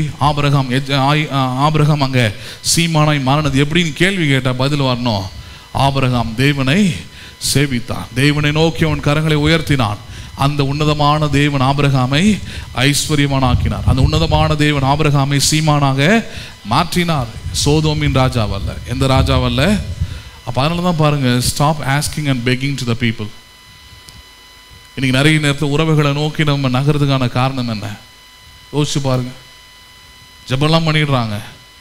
உறவுகள் தவறானவர்கள் அல்ல, ஆனால் உறவுகளுக்காக தேவனை விட்டு தருவது, ஆலயத்தை விட்டு தருவது, ஆராதனை விட்டு தருவது, தேவனுடைய வார்த்தை விட்டு தருவது, வாழ்க்கை விட்டு தருவது, இதெல்லாம் இருக்குது இல்லையா? எதுக்காக நம்ம அதை செய்கிறோம்? யோசிச்சு பாருங்க. அற்பத்தனமான அந்த பொருளுக்காக தான், அற்பத்தனமான அவருடைய ஒரு ஏதோ ஒரு ஒத்தாசைக்காக தான், ஏதோ ஒரு உதவிக்காக தான். ரொம்ப ரொம்ப சீப்பான வேலை பாருங்க. அதெல்லாம் புரியணும், அருவருப்பாக இருக்கணும் நமக்கு. அன்னைக்கு இவங்க செயல்நாதன் ஒய்ஃப், அவங்களுக்கு பார்த்தீங்கன்னா இந்த சொந்தக்காரன் கல்யாணம், சாவு, சடங்குன்னா பார்த்தீங்கன்னா எல்லாத்துக்கும் ஓடிடணும், எங்கே இருந்தாலும் சரி. அவங்களுக்கு அந்த மாதிரி மென்டாலிட்டி, அந்த மாதிரி ஒரு ஹேபிட் உள்ளவங்க. சபையின் ஆரம்ப காலத்துலேருந்தே அவங்கள நான் பார்த்துருக்கேன், அப்படி தான் இருப்பாங்க. கடந்த மாதம் அப்படி தான் வந்து சொன்னாங்க என்கிட்ட. ஆராதனை முடிஞ்ச உடனே இது மாதிரி சொந்தக்கார கல்யாணம் ஒன்று, முன்னாள் முதலமைச்சரே வராறாங்க, எப்படியாவது நான் முடிச்சுக்கிட்டு என்ன பண்ணிடுறேன், நான் நீங்கள் வந்துடுறேன்னா அதுக்கு எதுவும் பதில் சொல்கிற மாதிரி இல்லை. பலமுறை சொல்லியாச்சு, சொன்னாலும் அவனும் நிறுத்துகிற மாதிரி இல்லை, நானும் அதுக்கு பதில் சொல்கிற மாதிரி இல்லை. நியாயமான விஷயத்துக்கு போயிட்டு வாங்கன்னு சொல்லலாம், இது நியாயமான விஷயம் இல்லை. அப்போ நான் போயிட்டேன் அமைதியாக. ஆனால் அடுத்த வாரம் அவங்க வந்து உட்காந்துருந்தாங்க போல. அதுக்கப்புறம் அவங்க ஊரில் ஒரு மரணம் நடந்தது, அந்த மரண வீட்டுக்கு போகிறேன். அப்போ அவங்க சொந்தக்காரங்க, அவங்க வீட்டுக்காரருடைய தம்பி அங்கே நிற்கிறாரு. அவர் கேட்குறாரு, என்ன உன்னை கல்யாணத்தில் பார்க்கலையே, கல்யாணத்தில் உன்னை பார்க்கலையே அப்படின்னு. அந்த மாதிரி தெளிவாக நான் சாயந்தரம் நானும் என் பையன் நாங்கள் வந்திருந்தோம், காலையில் நாங்கள் சர்ச்சுக்கு போயிருந்தோம். காலையில் எங்கே போயிருந்தோம் நாங்கள், அதுதான் உண்மையான மாற்றம். பேசுகிறது புரியுதுங்களா? நான் உங்களை மிரட்டல, உருட்டில், திட்டலை, சபிக்கலை. ஆசீர்வாதத்திற்கான ஒரு ஆரம்பம், அல்லது தேவனுடைய கிருபைக்கான ஆரம்பம், ஒரு தேவனுடைய ஒரு தேவனே உங்கள் மேலே ஒரு நல்ல எண்ணத்தோடு அவர் சாயணும்னா பாருங்கள், வி நீட் சம்திங். அதில் தான் எழுதுகிறாங்க பழைய ஏற்பாடெல்லாம், சுத்த இருதயம் உள்ள இஸ்ரவேலருக்கு கர்த்தர் நல்லவராகவே இருக்கிறார். தேவை இருதயம் சுத்தாங்க தேவை. அவரை மன்னிப்பார், அவரே எல்லாம் வல்லல்னா அவரை போட்டு வாட்டி வதைக்கக்கூடாது ஆண்டவரை. அவர் பார்த்து பாருங்கள், நான் ரொம்ப மோசமாகவே இருக்கிறேன்னு போயிடக்கூடாது. நான் மாறணும், நான் விரும்புகிற மாதிரி அவருக்கு மிகுந்த கனிகளை கொடுக்குற மாதிரி நான் என்ன பண்ணணும், சுத்தமாகணும். ரொம்ப முக்கியமானது அதெல்லாம். அப்போ அதை பார்க்கும்போது எனக்கு ரொம்ப சந்தோஷமாக இருந்தது. ஆனால் பலர் இன்னும் அப்படி தான் இருக்கிறாங்க பாருங்கள். அவங்களுக்கு முதன்மை ஆண்டவருக்கு தரணுன்றது அவங்களுக்கு புரியறதே இல்லை. உங்கள் கையிலேருந்து வாங்கிட்டால் நாளைக்கு எழுதி தரேன், எதுவாக இருந்தாலும் சரி, கண்டிப்பாக மனுஷன் உங்ககிட்ட சொல்லி காட்டுவான். கண்டிப்பாக என்ன பண்ணுவான், சொல்லி காட்டுவான். நம்புறீங்களா நீங்கள்? ஆலயத்தில் கட்டும் போது ரொம்ப கஷ்டமாக இருந்தது பாருங்கள். இந்த கிரில்லே போட முடியல, ஒரு 4 கிரில்லு தான், அது போட முடியல. அதுவே ஒரு 60,000க்கு மேலே அப்போ பில்லு போடுறான், வெறும் இரும்பு கிரில்லுக்கு. என்ன பண்ணுறதுன்னு அப்படி யோசிக்கும் போது எங்கள் அம்மா ஒரு நாள் அவங்க தங்கச்சி ஃபோன் பண்ணுறாங்க. எங்கள் சித்தி ஃபோன் பண்ணும்போது அவள் அப்படியே பேசிக்கிட்டே இருக்கும்போது, அப்போ எங்கள் அம்மா சொல்கிறாங்க, இந்த சர்ச்செலாம் மேலே கட்டிக்கிட்டு இருக்கிறேன். ஏன்னா அந்த டைம் தான் அவங்க ஆண் குழந்தை பிறந்ததுன்றதுக்காக அவங்க ஒரு கோயிலில், பிரபலமான ஒரு கோயிலில் போயிட்டு 10 லட்சம் ரூபா காணிக்கு போட்டு வராங்க. அதனால் அதெல்லாம் கேள்விப்பட்டுட்ட பிறகு அவங்களே ஃபோன் பண்ணி பேசும்போது எங்கள் அம்மா இருக்கிற கஷ்டத்தை சொல்கிறாங்க. எப்படியோ லோனுங்கன்னு போட்டு கட்டிட்டோம், பட் இன்னும் கிரில்லாம் வைக்கலை, கஷ்டமாக இருக்குது அப்படின்னு பேசிக்கிட்டு இருக்கும்போது அவள் சொன்னா பாருங்க, அதெல்லாம் என்ன பண்ணுறது, அதெல்லாம் தேவையில்லாத வேலை, அதெல்லாம் தேவையில்லாத வேலை, அதெல்லாம் போட்டு கிரில்ல போட்டுக்கிட்டு அதை போட்டுக்கிட்டு இதை போட்டு இதெல்லாம் இந்த பணத்தை எடுத்து இது மாதிரி தேவையில்லாமல் என்ன பண்ணிட்டு உட்காந்துருக்காங்க, செலவு பண்ணிட்டு உட்காந்துருக்காதீங்க. உதவி செய்கிறேங்க, எங்கேயும் எடுத்துகிட்டு போய் 10 லட்ச ரூபா போடுறேன் அப்படின்லாம் என்ன பண்ணாங்க, வராது. எங்கள் அம்மா அதுக்கப்புறம் கேட்கல வச்சாச்சு. நான் இன்றைக்கி அதை நினச்சி சந்தோஷப்படுறேன். ஒரு வேளை கொடுத்துருந்தாங்கன்னா நான் தான் என்ன பண்ணேன், எதுவுமே இல்லை பாருங்கள். அவங்க +2 லீவில் ஒரு 2 மாதம் இங்கே வந்து எங்கள் வீட்டில் தங்கியிருந்துருக்குறாங்க. நான் சொல்கிறது நான் குழந்தையாக இருந்தப்போ ஒரு 2 மாதம் அவங்க +2 படிச்சிருக்கிறாங்க, முடிச்சுட்டு ஒரு 2 மாதம் எங்கள் வீட்டில் தங்கியிருந்தாங்க. எனக்கு 25 வயசு ஆகிற வரைக்கும் அவங்க என்கிட்ட சொல்லிக்கிட்டே இருந்தது தெரியுமா, உன்னை சின்ன வயசு ஃபுல்லாக வளர்த்தது நான் தான் வாங்க. ஏன்னா நமக்கு தான் ஞாபகம் இருக்காது, நமக்கு 5வது 6வதுக்கு மேலே தான் ஞாபகம் இருக்குது லைட்டாக. அதுக்கு முன்னாடி என்ன நடந்தது நமக்கு ஞாபகம் இல்லை. நம்ப வேண்டியதாக இருக்குது, ஓ இவங்க தான் வளர்த்தாங்க போல இருக்குது. என்னென்னோ கதைலாம் வேறு சொல்லுவாங்க. அதுக்கெலாம் நம்புறதுனா வெறும் வளர்த்தனோன்னு நிற்பாடிட்டா பரவாயில்ல, இந்த ட்ரெஸ்ஸு போட்டிருப்பேன், இப்படி தான் என்ன கூப்பிடுவேன், இந்த கதைலாம் விட்ட உடனே நமக்கு பரவாயில்ல, இவங்க தான் நம்மளை என்ன பண்ணியிருக்கிறாங்க, வளர்த்துருக்குறாங்க. உண்மையாக என்னன்னு விசாரிக்க போனால் வெறும் ஒரு லீவில் அவங்க சும்மா இங்கே லீவில் வந்து இருக்கலான்னும் போது தூக்கி வச்சுருந்துருக்குறாங்க. ஆனால் பேசுகிறது எப்படி அது ஒரு தாயும் தகப்பனும் அவங்க ஜீவனை கொடுத்து அவங்க உயிரை கொடுத்து எல்லாரையும் அப்படி தான் வளர்க்குறீங்க. பிள்ளைங்க தியாகம் பண்ணி வளர்த்தா பேர் என்ன பண்ணிடுறது, அசால்ட்டா நான் தான் என்ன பண்ணேன் வளர்த்தன்னுடுவாங்க. ஸோ இதெல்லாம் தான் ரொம்ப ஜாக்கிரதையாக ரொம்ப கவனமாக என்ன பண்ணணும் இருக்கணும். ஊழியத்துலையாக இருக்கட்டும், குடும்ப வாழ்க்கையாக இருக்கட்டும், எல்லாத்துலேயுமே முக்கியமாக அந்த பேர் எப்போ திறமை வரும், நீங்கள் ஆண்டவருக்கு கொடுக்குற இடத்த அவங்களுக்கு கொடுக்கும்போது தான் அது வரும். நல்லா புரிஞ்சுக்கிடுங்க. ஆபிரகாம் இந்த இடத்துல சரியா சோதம் நாட்டு ராஜாவுக்கு சொல்கிறான், ராஜாவே உம்முடைய செருப்பில் இருக்கிற ஷூவில் இருக்கிற லேஸ் கூட எனக்கு வேண்டாம், என் கைகளை வானத்துக்கும் பூமிக்கும் உன்னதமான தேவனத்திற்கு கர்த்தருக்கு நேராக என் கைகளை நான் உயர்த்தி விட்டேன், அவர் என் தேவைகளை சந்திப்பார். நான் அவரை நோக்கி ஜெபம் பண்ண போகிறேன், அவரை நோக்கி என் கைகளை உயர்த்துகிறேன், என் தேவைகள் எல்லாம் அவரால் சந்திக்கப்படும். அப்போ ஜெபிக்கிறவர்கள் அப்படிப்பட்ட ஒரு வாழ்க்கையை தான் என்ன பண்ணணும், வாழணும். ஜெபிச்சிட்டிங்களா? Never stand and never beg to any human being. எந்த மனுஷங்கிட்டையும் எந்த ஆளுகிட்டையும் பிச்சை என்ன பண்ணாதீங்க, எடுக்காதீங்க. கண்டிப்பாக ஆண்டவர் யாரையோ கொண்டு என்ன பண்ணுவார், அவர் செய்வார். எலியா பஞ்சத்தில் இருக்கும்போது அவனுக்கு ஒரு காகம் வந்து என்ன பண்ணுது, போஷிக்குது. நினச்சிருந்தா மனிதர்களை கொண்டு போஷித்திருக்கலாம். யாரை கொண்டு போஷித்திருக்கலாம்? அந்த ஊரோடைய ராஜா கொண்டாந்து போஜனை கொடுத்துருக்கலாம். ஆனால் காகத்தை கொண்டு என்ன பண்ணுற, எலியாவுக்கு போஜனையை கொடுக்குறார். காகம் ஒரு நாள் சொல்லி காட்டுது, இன்னைக்கு வரைக்கும் இருக்குது நம்ம ஊரில். சொல்லி காட்டுச்சா? எலியா தீர்க்கதரிசிக்கு நான் தான் என்ன பண்ண அப்பத்தையும் கறியும் கொண்டு வந்து நான் தான் கொடுத்தேன்னு சொன்னிச்சா? இல்லை. எப்படி ஆண்டவர் உண்டாக்குறார் பாருங்க. ஆண்டவரால் அனுப்பப்படுகிற மனிதர்கள், ஆண்டவரால் அருளப்படுகிற உதவிகள், ஆண்டவரிடத்திலிருந்து வருகிற எல்லா நன்மைகளும் பார்த்தீங்கன்னா அது முழு மகிமை யாருக்கு தான் போகும்? அது ஆண்டவர். இன்னைக்கு வரைக்கும் நம்ம என்ன சொல்கிறோம்? எலியாவை காகத்தை கொண்டு போஷித்தவர். யாரை கொண்டு போஷித்தவர்? மகிமை யாருக்கு போதாங்க? ஆண்டவருக்கு தான் போகுது. அப்போ உங்களுக்கு ஒரு உதவி வரணும், அது ஏதோ ஒரு மனுஷன் மூலமாக தான் செய்வார். ஆனால் அந்த மனுஷனை தேர்ந்தெடுத்து, அந்த மனுஷனை உருவாக்கி, அந்த மனுஷனுக்கு அந்த சூழ்நிலைகளை ஏற்படுத்தி, அந்த மனுஷனுக்கு அந்த உள்ளத்தை கொடுத்து, அந்த மனுஷனுக்கு அந்த காரியங்களை செய்யும்படியான செய்வது யாரு? வானத்தையும் பூமியும் உண்டாக்கின உன்னதமான கர்த்தர் செய்கிறார். யாரை நோக்கி நீங்கள் ஜெபம் பண்ணுறீங்களோ அந்த ஜெபம் செய்கிறவர் அப்படிப்பட்ட உதவிகளை உங்களுக்கு என்ன பண்ணுறாரு?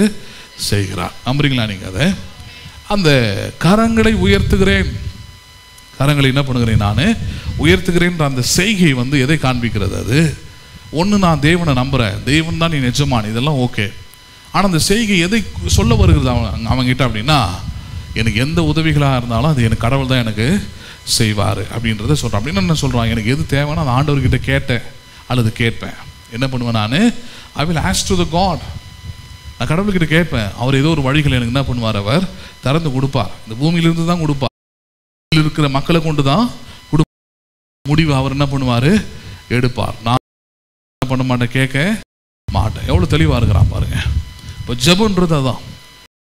ஜெபிக்கும் போது நமக்குள்ள அப்படிப்பட்ட சிந்து தான் உண்டாகணும். நான் ஜெபிக்கிறேன் தேவனிடத்துல, எப்படி செய்வார்? அதை அவர் விருப்பத்தின்படி என்ன பண்ணுவார், அவர் செய்து முடிப்பார். எப்படி பதில் வரும் அதை மட்டும் தான் நம்ம தெரிஞ்சுக்கணும். நான் ஜெபித்து இருக்கிறேன், அதுக்கு எப்படி பதில் வரும் அப்படின்னா அதுக்கு ஒரு உதாரணத்தை உங்களுக்கு எடுத்து காண்பிக்க விரும்புகிறேன். மத்தேயு சுவிசேஷம் 14 அதிகாரம். மத்தேயு 14 அதிகாரம். மத்தேயு 14 அதிகாரம். நாம் ஜெபித்த பிறகு அல்லது ஜெபிக்கிறதுக்கு முன்பதாகவே நமக்கு உதவிகள் எப்படி உண்டாகும் அல்லது அதுக்கு பதில் நமக்கு எப்படி உண்டாகும்ன்றதை அறிந்து கொள்ளலாம் பாருங்க. மத்தேயு 14:15 பாருங்க. மத்தேயு 14 அதிகாரம் 15வது வசனத்திலிருந்து. சாயங்காலமான போது அவருடைய சீஷர்கள் அவரிடத்தில் வந்து, இதோ வனாந்தரமான இடம், நேரமும் ஆயிற்று, ஜனங்கள் கிராமங்களுக்கு போய் தங்களுக்கு போஜன பதார்த்தங்களை கொள்ளும்படி அவர்களை அனுப்பிவிட வேண்டும் என்றார்கள். இயேசு அவர்களை நோக்கி, அவர்கள் போக வேண்டுவதில்லை, நீங்களே அவர்களுக்கு போஜனம் கொடுங்கள் என்றார். அதற்கு அவர்கள், இங்கே எங்களிடத்தில் 5 அப்பமும் 2 மீன்களுமே அல்லாமல் வேறொன்றும் இல்லை என்றார்கள். அவைகளை என்னிடத்தில் கொண்டு என்றார். சரி, இந்த சம்பவம் என்ன? இயேசு ஒரு மலை மேலே உட்கார்ந்து ஜனங்களெல்லாம் அழைத்து ஒரு பிரசங்கத்தை பண்ணிக்கிட்டு இருக்கிறார். பிரசங்கத்தை பண்ணி ஊர்லேருந்து ரொம்ப வெளியே கொண்டு போயிட்டார். ஏன்னா அப்போ தான் மைண்டு வேறு மாதிரி இருக்கும், இறுதியும் வேறு மாதிரி இருக்கும், எல்லாம் வேறு மாதிரி இருக்கும்ட்டு தனியாக கூட்டிகிட்டு போயிட்டார். சாயங்காலம் ஆயிடுச்சு, இருட்டு ஆக போகுது. சீஷர்கள் வந்து சொல்கிறாங்க, இயேசுவே இருட்ட ஆரம்பிச்சிருச்சு, ஜனங்கள்லாம் கிராமத்துக்கு அவங்க வீட்டுக்கெல்லாம் போகணும். வீட்டுக்கு போவாங்களான்னு தெரியல, சரி பக்கத்தில் இருக்கிற கிராமத்துக்காவது போகணும். போனாதான் ஏதாவது நைட்டுக்கு அவங்களுக்கு சாப்பாட்டுக்கெல்லாம் என்ன பண்ணுவாங்க, போய் ஆயத்தம் பண்ணி சாப்பிட்டு கிஃப்ட் படுத்து நாளைக்கு எல்லோரும் ஊருக்கு போய் சேருவாங்க. இப்போ நைட்டு டைமில் உட்கார வச்சுருந்தீங்கன்னா நம்ம அவங்களுக்குலாம் சாப்பாடு கொடுக்க முடியாது. ஏன்னா இது ஒரு வனாந்திரமான இடம், இது ஒரு மலை பிரதேசம், இங்கே எங்கே போய் சாப்பாடு கேட்குறதுன்றான். ஏசு ரொம்ப சிம்பிளாக சொல்கிறாரு, நீங்களே என்ன பண்ணுங்கள், அவர்களுக்கு சாப்பாடை கொடுங்கன்றார். எண்ணிக்கை மட்டும் எவ்வளோ இருந்தது, எவ்வளோ ஜனங்க இருந்தாங்கன்றது பின்னாடி பார்க்குறோம். 5000 புருஷர்கள்ன்றார். புருஷருடைய கணக்கு தான் அன்றைக்கி இருந்தது இல்லையா, ஆண்களுடைய கணக்கு மட்டும் எடுப்பாங்க. அப்போ 5000 புருஷர்கள் இருக்கும்போது, புருஷர்கள் போதே தெரியுது திருமணமானவர்கள். யார் அவங்க? திருமணமானவர்கள். பிள்ளைகளையோ வாலிபர்களையோ பெண்களையோ அவங்களெல்லாம் என்ன பண்ணல, கணக்குக்குள்ளே கொண்டு வருவதில்லை. ஏன் அப்படின்னா அவங்க ஏராளமாக இருப்பாங்க. ஒரு காரியம் எப்படி இருப்பாங்க, அவங்க ஏராளமாக இருப்பாங்க. ரெண்டாவது, அன்றைக்கி இருக்கிற சமுதாயமும் பார்த்தீங்கன்னா இன்றைக்கி இருக்கிற சமுதாயம் மாதிரி தான். பெண்களை வாலிபர்களை அவங்களுக்குலாம் ஒரு பெரிய ஒரு இடத்தையோ மதிப்பு கொடுக்கறது இல்லை. ஹலோ, எல்லா இடத்துலையுமே அப்படி தான். நீங்கள் படித்து அதிகாரியாக போகிற இடத்துல மட்டும்தான் உங்களுக்கு இதுவே தவிர மற்ற எந்த இடத்துலையுமே ஒரு எம்எல்ஏ போய் தேடி பாருங்கள், வாலிபராக இருப்பாரா?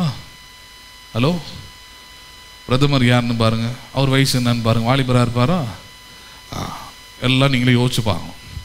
வெறும் நீங்கள் படிச்சுட்டு ஒரு குறிப்பிட்ட இடத்துக்கு போகிற இடத்துல மட்டும்தான் நான் பண்ண முடியும். 2 இடத்துல தான் பார்க்க முடியும் வாலிபர்களை அதிகாரத்தில். ஒன்று இந்த படிச்சுட்டு ஒரு அதிகாரத்தில் போய் வேலை செய்கிற இடத்துல, இன்னொன்று பாஸ்ட் ஜாபில் தான் நான் பண்ண முடியாத பார்க்க முடியும். மற்ற இடத்துல எல்லா இடத்துலையும் என்ன தான் இருக்கும்? சீனியாரிட்டி தான், பெரியவங்க தான், இப்படி தான் இருக்குவாங்க கதை எல்லாமே. ஆனால் இயேசுவின் காலத்தில் அதான் பிரச்சனை. 5000 புருஷர்கள்ன்றதாங்க. 5000 புருஷருக்கு ஒரு மனைவின்னு கூட வச்சுப்போம். அன்றைக்கி அப்படி கிடையாது. ஒரு ஆளுக்கு 2 மனைவி இருக்கும், 3 மனைவி இருக்கும், 10 கூட வச்சுருப்பானுங்க. குழந்தைங்களும் அப்படி தான் இருக்கும். சிங்கிளாக என்ன பண்ணாது, அது இருக்க வாய்ப்பே இல்லை. குறைஞ்சபட்சம் ஒரு ஆளுக்கிட்ட போட்டிங்கன்னா கூட, ஒரு ஆளுக்கு ஒரு குடும்பம்னு எடுத்துக்கிட்டிங்கன்னா, ஒரு நபர்னு எடுத்துக்கும் போது அவரை சார்ந்த 5லேருந்து 6 பேர் அங்கே இருப்பாங்க. அப்படி கணக்கு போட்டிங்கன்னா கிட்டத்தட்ட 35,000 பேருக்கு மேலே மினிமம் போகுது. எத்தனை பேர் இருக்கிறாங்க? 35,000 பேருக்கும் ஒரு நாள் இரவில் சாப்பாடு கொடுக்கறது வந்து சாத்தியமே இல்லை. அவ்வளோ பேருக்கு எங்கிருந்து வாங்கிட்டு வர்றது? ப்ரொடியூஸ் பண்ணியிருக்கணும், முதல்ல உற்பத்தி செஞ்சுருக்கணும். 35,000 பேருக்கு சாப்பாடுனா சரி. இப்போ உற்பத்தி லாஜிஸ்டிக்ஸ்ன்னு சொல்கிறோம். லாஜிஸ்டிக்ஸ்னால் இங்கேருந்து ஒரு பொருளை கடத்தி கொண்டு போகிறது அல்லது எடுத்து கொண்டு போகிறதுன்னு சொல்கிறோம். இப்போ அமேசான், ஃப்ளிப்கார்ட்லாம் லாஜிஸ்டிக்ஸ்ன்றோம். ஏன்? அவன் எங்கேருந்து இருக்கிற பொருளெல்லாம் நம்ம பண்ணுற கொண்டு வந்து சேர்க்குறான். அதுக்கு பல உபகரணங்களை அவன் உபயோகப்படுத்துகிறான். லாஜிஸ்டிக்ஸ்ன்றது இன்றைக்கி இருக்கிற ரொம்ப உயர்வான ஒரு வியாபாரம். பேசுறது புரியுதுங்களா உங்களுக்கு? குஜராத்லேருந்து ஒரு பொருள் அனுப்புகிறான்னா கிட்டத்தட்ட ஒரு 4 ஹப்புக்கு போகுது. 4 ஹப்பில் கிட்டத்தட்ட ஒரு 200-300 பேர் வேலை செய்கிறான். டெலிவரி பர்சன் போகிறாங்க. ஒரு ஹப்பில் குறைஞ்சபட்சம் ஒரு 5லேருந்து 6 டெலிவரி பர்சன் இருக்கிறான். இவ்வளோ பேருக்கு வேலை கொடுத்து, இவ்வளோ பேருக்கு சம்பளம் கொடுத்து ஒரு பொருளை கொண்டு வந்து என்ன பண்ணுறவங்க கிட்ட சேர்க்குறான். அதுக்கு மேலே இருக்கிற அதிகாரி, நீங்கள் அமேசானை பற்றி படித்த பாருங்க போன வாரம், ஒரு நாளைக்கு சும்மா உட்காந்துக்கிட்டே அந்த ஆள் போய் எதுவும் வேலைலாம் செய்கிறதில்ல. அவர் இது மாதிரி ஆரம்பிச்சு விட்டார், அவ்வளோதான். வீட்டில் உட்காந்துக்கிட்டே ஒரு நாளைக்கு பாருங்கள் அவருக்கு 10,000 கோடி வருது அசால்ட்டாக. அவருக்கு எத்தனை கோடி வருது? அவருக்கு உலகம் முழுக்க வியாபாரம். அவர் ஒன்றும் பண்ணுறதில்ல. அவர் என்ன பொருள் தயாரிக்கிறாரா? காலையில் எழுந்துப்பார், ப்ரஷ் பண்ணுவார், பேப்பர் படிப்பார், பெட்டில் உட்காருவார். அவருக்கு வேலை செய்கிறதுக்கு கண்டிப்பாக 100கணக்கான ஆளுங்க இருப்பாங்க. என்ன நடக்குது, ஏடு நடக்குதுன்னு செய்கிறதுக்கு கீழே அவருக்கு கீழே பிஏஎஸ் இருப்பாங்க, எல்லாம் இருப்பாங்க. அன்றைக்கி அவருடைய கப்பல் பார்த்தேன். இது வரைக்கும் அந்த மாதிரி கப்பலையும் நான் பார்த்ததில்ல. நல்ல ஜாலியாக இருக்கிறாரு. ஏன்னா லாஜிஸ்டிக்ஸ்ன்றது அவ்வளோ பெரிய ஒரு வியாபாரம் இன்றைக்கி. அப்போ இஸ்ரவேலுக்கு அன்றைக்கி இந்த ஜனங்களுக்கு 35,000 பேருக்கு இவ்வளோ சாப்பாட்டு பொருளை எடுத்துகிட்டு வர்றதுக்கு எந்த வண்டியை பயன்படுத்துறது, எந்த டெலிவரி பர்சனை கூப்பிடுறது, யார் இருப்பான்? ஒன்றும் கிடையாது. யோசிச்சு பாருங்கள். வாய்ப்பே இல்லை. அதான் சொல்லணும், வாய்ப்பே இல்லை. அதுதான் சீஷர்களும் சொல்கிறாங்க, வாய்ப்பே இல்லை. சரி, அப்போ என்ன தான் இருக்குது அப்படின்னு கேட்டால், ஒரு சின்ன பையன், ஒரு வாலிப பையன் சாப்பிட்ற அளவுக்கான ஒரு சாப்பாடு மட்டும் இருக்குதுன்றாங்க. என்ன இருக்குது? 5 அப்பமும் 2 மீனும் மட்டும்தான் இருக்குது. இது எதை குறிக்குது? நம்முடைய வாழ்க்கையை நீங்கள் கொஞ்சம் எடுத்து பாருங்கள், அப்படி தான் இருக்கும். எப்படி இருக்கும்? நம்ம சைஸுக்கு தேவையான மாதிரி என்ன பண்ணாது, எதுவுமே நம்ம வருமானமும் இருக்காது, நம்ம பணமும் இருக்காது, எதுவுமே நம்ம நினைக்கிற மாதிரி அது இருக்காது. சமாதானமும் இருக்காது, சந்தோஷமும் இருக்காது. எல்லாம் நம்ம எதிர்பார்க்கறத விட கம்மியாக இருக்கும், ரொம்ப ரொம்ப கம்மியாக இருக்கும். 35,000 பேருக்கு சாப்பாடு வேணும். ஆனால் அங்கே இருக்கிறதோ அந்த 35,000 பேரில் ஒரே ஒரு பையன் சாப்பிட்ற சாப்பாடு தான் இருக்குது. 5 அப்பமும் 2 மீனும் தான் இருக்குது. இயேசுக்கிட்ட வந்து இந்த பதிலை சொன்னோடனே அவர் சொல்கிறார், அதை என்னிடத்தில் என்ன பண்ணுங்கள், நீங்கள் கொண்டு வாருங்கள். என்னிடத்தில் என்ன பண்ணுங்கள் நீங்கள். ரொம்ப முக்கியமான வார்த்தை அது. இன்றைக்கி நிறைய நேரத்தில் நம்ம மிஸ்டேக் அங்கே தான் பண்ணிடுறோம். whenever we feel or we go in the lackness, குறைவின் ஊடாக அல்லது பிரச்சனையின் மத்தியில் நம்ம போகும்போது எங்கே போக மறந்துடுறோம்? நம்ம இயேசுவின் இடத்தில் போக மறக்கிறோம். யார் இடத்துல போக மறக்கிறோம்? ஆமாம், சர்ச்சுக்கு வரோம், போகிறோம், பைபிள் படிக்கிறோம். அந்த பக்தியை நான் பேசுகிறேன். எந்த பக்தியை பேசுகிறேன்? ஜபம் என்கிற விசுவாச கிரியைக்குள்ளே வருவதை நம்ம என்ன பண்ணிடுறோம்? முற்றிலுமாய் மறந்து விடுகிறோம். இயேசுவிடத்தில் முழுமையாய் வானத்தையும் பூமியும் உடையவராகிய கர்த்தரிடத்திலிருந்து எனக்கு என்ன பண்ணும்? உதவிகள் வரும் அப்படின்னு ஜபிக்கிறது இல்லை யாரும். ஜபம் பண்ணிடுவாங்க, பண்ணிட்டு ஃபோன் கான்டாக்ட்ஸை நோண்டிகிட்டு இருப்பாங்க. யாருக்கு ஃபோன் பண்ணலாம், யாரை கேட்கலாம், யாருக்கிட்ட உதவி வரும், உதவியெல்லாம் இங்கே இருக்கும். அப்போ முழு மனசோட ஆண்டு இடத்துல என்ன பண்ணலாம்? அவங்க ஜபிக்க இல்லை. ஜபத்தில் ரொம்ப முக்கியமானது உங்களோட நம்பிக்கை தான், அவங்க விசுவாசம் தான். விசுவாசத்தினாலே நீங்கள் எவைகளை கேட்பீர்களோ அவைகளை பெற்றுக்கொண்டோம் என்பதை விசுவாசிங்கள். ஜெபத்தில் நீங்கள் எவைகளை கேட்பீர்களோ அவைகளை பெற்றுக்கொள்வீர்கள். அப்போ அப்படி விசுவாசிக்கணும். விசுவாசம் உள்ள ஜெபம் தான் பிணியாளியை ரட்சிக்கும் இருக்குது. So your prayer need a faith. Faith na திட நம்பிக்கை, உறுதியான நம்பிக்கை. அவரிடத்திலிருந்து மட்டுமே உதவிகள் வரும் என்கிற நம்பிக்கை. அவர் வழிகளை வைத்திருப்பார், அவருடைய கரத்திலிருந்து எனக்கு உதவிகள் வரும். யார் மூலமா செய்வார் தெரியும், but he will do it, he will arrange it அப்படின்ற நம்பிக்கையோடு ஜெபிப்பது இல்லை. ஏன்னா இது தெரியறதில்ல. ஆபிரகாம் மாதிரியான விசுவாசம் உள்ள இல்லை. ஆபிரகாம் மாதிரி ஒரு விசுவாசம் உள்ள இருந்ததுன்னா இப்படி தான் இருக்கும் ஜெபங்கள் எல்லாம். உங்களுக்கு முன்னாடி யாரு கொண்டு வந்து கொடுத்தாலும் சரி, வானத்தையும் பூமியும் உடையவராய் இருக்கிற கர்த்தரை நோக்கி என் கரங்களை உயர்த்தி விட்டேன், அவரிடத்திலிருந்து எனக்கு உதவிகள் வரும். அப்ப சீஷர்கள் இடத்துல இயேசு சொல்றார், அவைகளை என்னிடத்துல நீங்கள் கொண்டு வாருங்கள். சரி, இயேசு இடத்துல இப்ப அந்த 5 அப்பமும் 2 மீனும் இருக்கு கையில. Still it is in lackness. இப்பயும் இப்படிதான் இருக்குது, அது குறை உள்ளதாகவே இருக்கிறது, போதுமானதாக இல்லை. ஆனால் கொடுத்தாச்சு, போக வேண்டியவர்கிட்ட என்ன பண்ணிருச்சு, அது போயிருச்சு. நம்ம குறைவுள்ள இடத்துல இருந்து ஆண்டவர்கிட்ட என்ன பண்ணிடணும், போயிடணும். அதுதான் காண்பிக்குதாங்க. போயாச்சு. போயிட்டு பிறகு அவருடைய கரத்துல இருந்து ஒரு காரியங்கள் செய்யப்படுகிறது என்றால், அவருடைய கரத்தால் ஒரு காரியங்கள் நடத்தப்படுகிறது என்றால், அது நிகழ்த்தப்படுகிறது என்றால், அந்த காரியம் எப்படி தெரியுமா இருக்கும்? அடுத்த வசனத்தை நம்ம படிக்கலாம். 19வது வசனம் எப்படி நடக்கும்? அப்பொழுது அவர் ஜனங்களை புல்லின் மேல் பந்தியிருக்க கட்டளையிட்டு அவர் 5 அப்பங்களையும் 2 மீன்களையும் எடுத்து வானத்தை அண்ணாந்து பார்த்து அதை என்ன பண்ணினார், அவர் ஆசீர்வதித்து அப்பங்களை பிட்டு சீஷரிடத்தில் கொடுத்தால் சீஷர்கள் ஜனங்களுக்கு கொடுத்தார்கள். எல்லோரும் சாப்பிட்டு திருப்தி அடைந்தார்கள். மீதியான துணிக்கைகளை 12 கூடை நிறைய எடுத்தார்கள். ஸ்திரீகளும் பிள்ளைகளும் தவிர சாப்பிட்ட புருஷர்கள் ஏறக்குறைய 5000 பேராக இருந்தார்கள். இயேசுவின் கரத்தில் வந்த பிறகு அவரால் அருளப்படுகிற பதில் அல்லது அவரால் கொடுக்கப்படுற பதில் எப்படி தெரியுமா இருந்தது? முதல் காரியம் சொல்லுகிறது, இயேசுவால் கொடுக்கப்பட்ட பதில். அந்த பதிலால் அவர்கள் எல்லாரும் திருப்தி அடைந்தார்கள். என்ன அடைந்தார்கள் அவர்கள்? whenever you ask anything in your prayer, ஜெபத்திலே நீங்கள் எவைகளை கேட்டுக்கொள்வீர்களோ அது தேவனால் அருளப்படும், கொடுக்கப்படும் என்றால் அந்த பதில் முதலாவது உங்களுக்கு சமாதானத்தையும் திருப்தியும் என்ன பண்ணும், உங்களுக்கு உண்டாக்கும். எதை உண்டாக்கும் உங்களுக்குள்ள? ஆமா. ரெண்டாவது என்ன நடந்தது அங்க? அது மட்டுமா நடந்தது இல்ல, மீதியான துணிக்கைகளை 12 கூடை நிறைய மீதி எடுத்தார்கள். எப்படி எடுத்தார்கள்? இப்ப தேவனால் உங்களுக்கு உதவி உண்டாகிறது என்றால், நீங்கள் ஜெபித்து தேவனுடைய கரத்திலிருந்து உங்களுக்கு உதவி வருகிறது என்றால், அந்த உதவியுடைய தன்மை அப்படிதான் இருக்கும். ஒன்று, திருப்தி அடைந்து மீதியை என்ன பண்ணுவீர்கள், எடுப்பீர்கள். வேதம் அப்படிதான் கற்றுத் தருகிறது. நீங்கள் வேண்டுவதற்கும் விரும்புவதற்கும் அதிகமாக செய்கிறவர். எப்படி செய்கிறவர் அவர்? நீங்க கேட்டதை காட்டிலும் அதிகமாக தருகிற தேவன், நீங்கள் விரும்புவதை காட்டிலும் அதிகமாக தருகிற தேவன். அப்ப ஜெபம்னு வரும்போது அப்படிப்பட்ட சிந்தை தான் வரணும். என்ன தருவாரோ தெரியலையே, கேட்டா கொடுப்பாரோ தெரியலையே, கேட்டு எவ்வளவு தருவாரோ தெரியலையே. இல்ல, கேட்டால் இப்படிதான் தருவார். திருப்தி அடைய செய்து மீதியை எடுக்க செய்வார். அதனாலதான் யாருக்கிட்ட நம்ம ஜெபிக்க வேண்டும்? வானத்தையும் பூமியும் உடையவராகிய உன்னதமான கர்த்தரை நோக்கி நம்முடைய கரங்களை என்ன பண்ணிடணும், உயர்த்திடணும். ஜெபம்னு அங்க போயிடணும். தேவன் வரும்போது அங்க போயிடணும். அது எது வேணா இருக்கலாம், வாட் எவர் இட் இஸ். நம்புறீங்களா நீங்க? அதுக்கு முதல்ல மைண்ட்ல வைக்க வேண்டியது என்ன தெரியுமா? உங்கள் வாழ்க்கையின் எஜமான் தேவனாக இருக்கிறார். யாராக இருக்கிறார் அவர்? உங்கள் வாழ்க்கையிலுடைய எஜமான் அவர் தான்.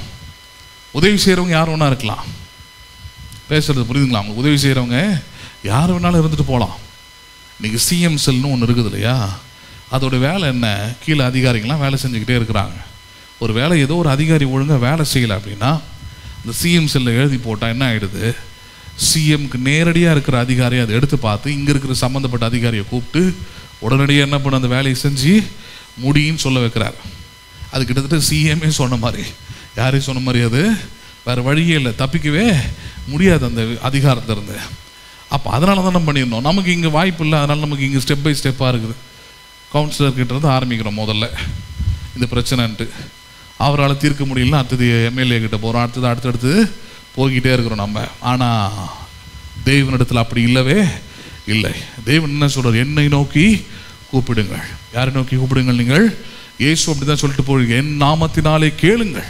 நாமத்தினாலே என்ன பண்ணுங்கள்? நீங்கள் கேளுங்கள், நிறைவாக பெற்றுக்கொள்வீர்கள். எப்படி பெற்றுக்கொள்வீர்கள்? அப்போ ஜெபம் வரும்போது இப்படி ப்ரிப்பேர் பண்ணிடணும் மைண்டை. நேராக போய் ஜெபம் பண்ண போகிறேன் அப்படின்னு முட்டி போட்டுறக்கூடாது. முட்டி போடுறதுக்கு முன்னாடி உங்கள் மைண்ட் எப்படி ரெனோவேட் பண்ணணும், இப்படி மைண்டில் இந்த வார்த்தைகள் இந்த சத்தியங்களை கொண்டு வரணும். நான் வேண்டுவதற்கும் விரும்புவதற்கும் அதிகமாக செய்கிறவரிடத்தில் போகிறேன். நம்புறீங்களா நீங்கள்? அவர் கரத்தில் இந்த பாயிண்ட்ஸ் எல்லாம் போயிடுச்சு, என்னுடைய தேவைகள் எல்லாம் போயிடுச்சுன்னா அவர் கரத்திலிருந்து உதவிகள் வரும்போது அது திருப்தி அடைய செய்து மீதி எடுக்கிற அளவுக்கு இருக்கும். நம்புறீங்களா நீங்க அதை? அப்போ ஜெபம் செய்யணும்னு போது பாருங்க மைண்ட் அப்படி மாறிடணும். நம்புறீங்களா நீங்க அதை? ஒரே ஒரு சங்கீதத்தை பார்த்து முடிக்கலாம் பாருங்க. சங்கீதம் 121 1 8 வசனங்களை பார்க்கலாம் பாருங்க. 121 சங்கீதம் 1 முதல் 8 வசனங்கள். சங்கீதம் அழகாக யாரை நோக்கி நம்முடைய கரத்தை உயர்த்த வேண்டும், யாரிடத்திலிருந்து நமக்கு உதவிகள் வரும்ன்றத சொல்லுகிறது. நமக்கு எல்லாருக்கும் நன்றாக தெரிந்த சங்கீதம் தான். சங்கீதம் 121 1 8 வசனங்கள். எனக்கு ஒத்தாசை வரும் பர்வதங்களுக்கு நேராக என் கண்களை ஏறெடுக்கிறேன்.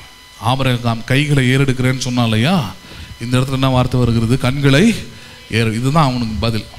சோதோம் ராஜாவுக்கு என்ன பதில்? எனக்கு உதவிகள் யார் இடத்துல வருமோ அவரை நோக்கி என் கைகளை உயர்த்துகிறேன். எங்கூட சர்ச்சைக்கு வரீங்க, நான் சொல்றேன் உங்களுக்கு உதவிகள் வானத்தையும் பூமியும் உண்டாக்கின தேவன் இடத்திலிருந்து வரும். யார் இடத்துல இருந்து வரும் அது? ஆமாம், அவர் உங்களுக்கு உதவி செய்கிறார். அவரை பற்றி சொல்லி கொடுக்கறது மட்டும்தான் எங்கள் வேலையாக இருக்குது. அவர் உங்களுக்கு இப்படி தான் செய்வார், இப்படிலாம் செய்கிறான்றதை எடுத்து சொல்கிறதுக்கான வேலை தான் எங்களுடைய இதாக இருக்குதே தவிர, ஆனால் வேலையை செய்ய போகிறது அவர் தான். நம்புறீங்களா நீங்கள் அதை? அப்போ இந்த இடத்துல சொல்கிறார் ஒத்தாசைனா உதவி. என்ன சொல்கிறாரு? எனக்கு ஒத்தாசை வரும் பர்வதத்துக்கு நேராக.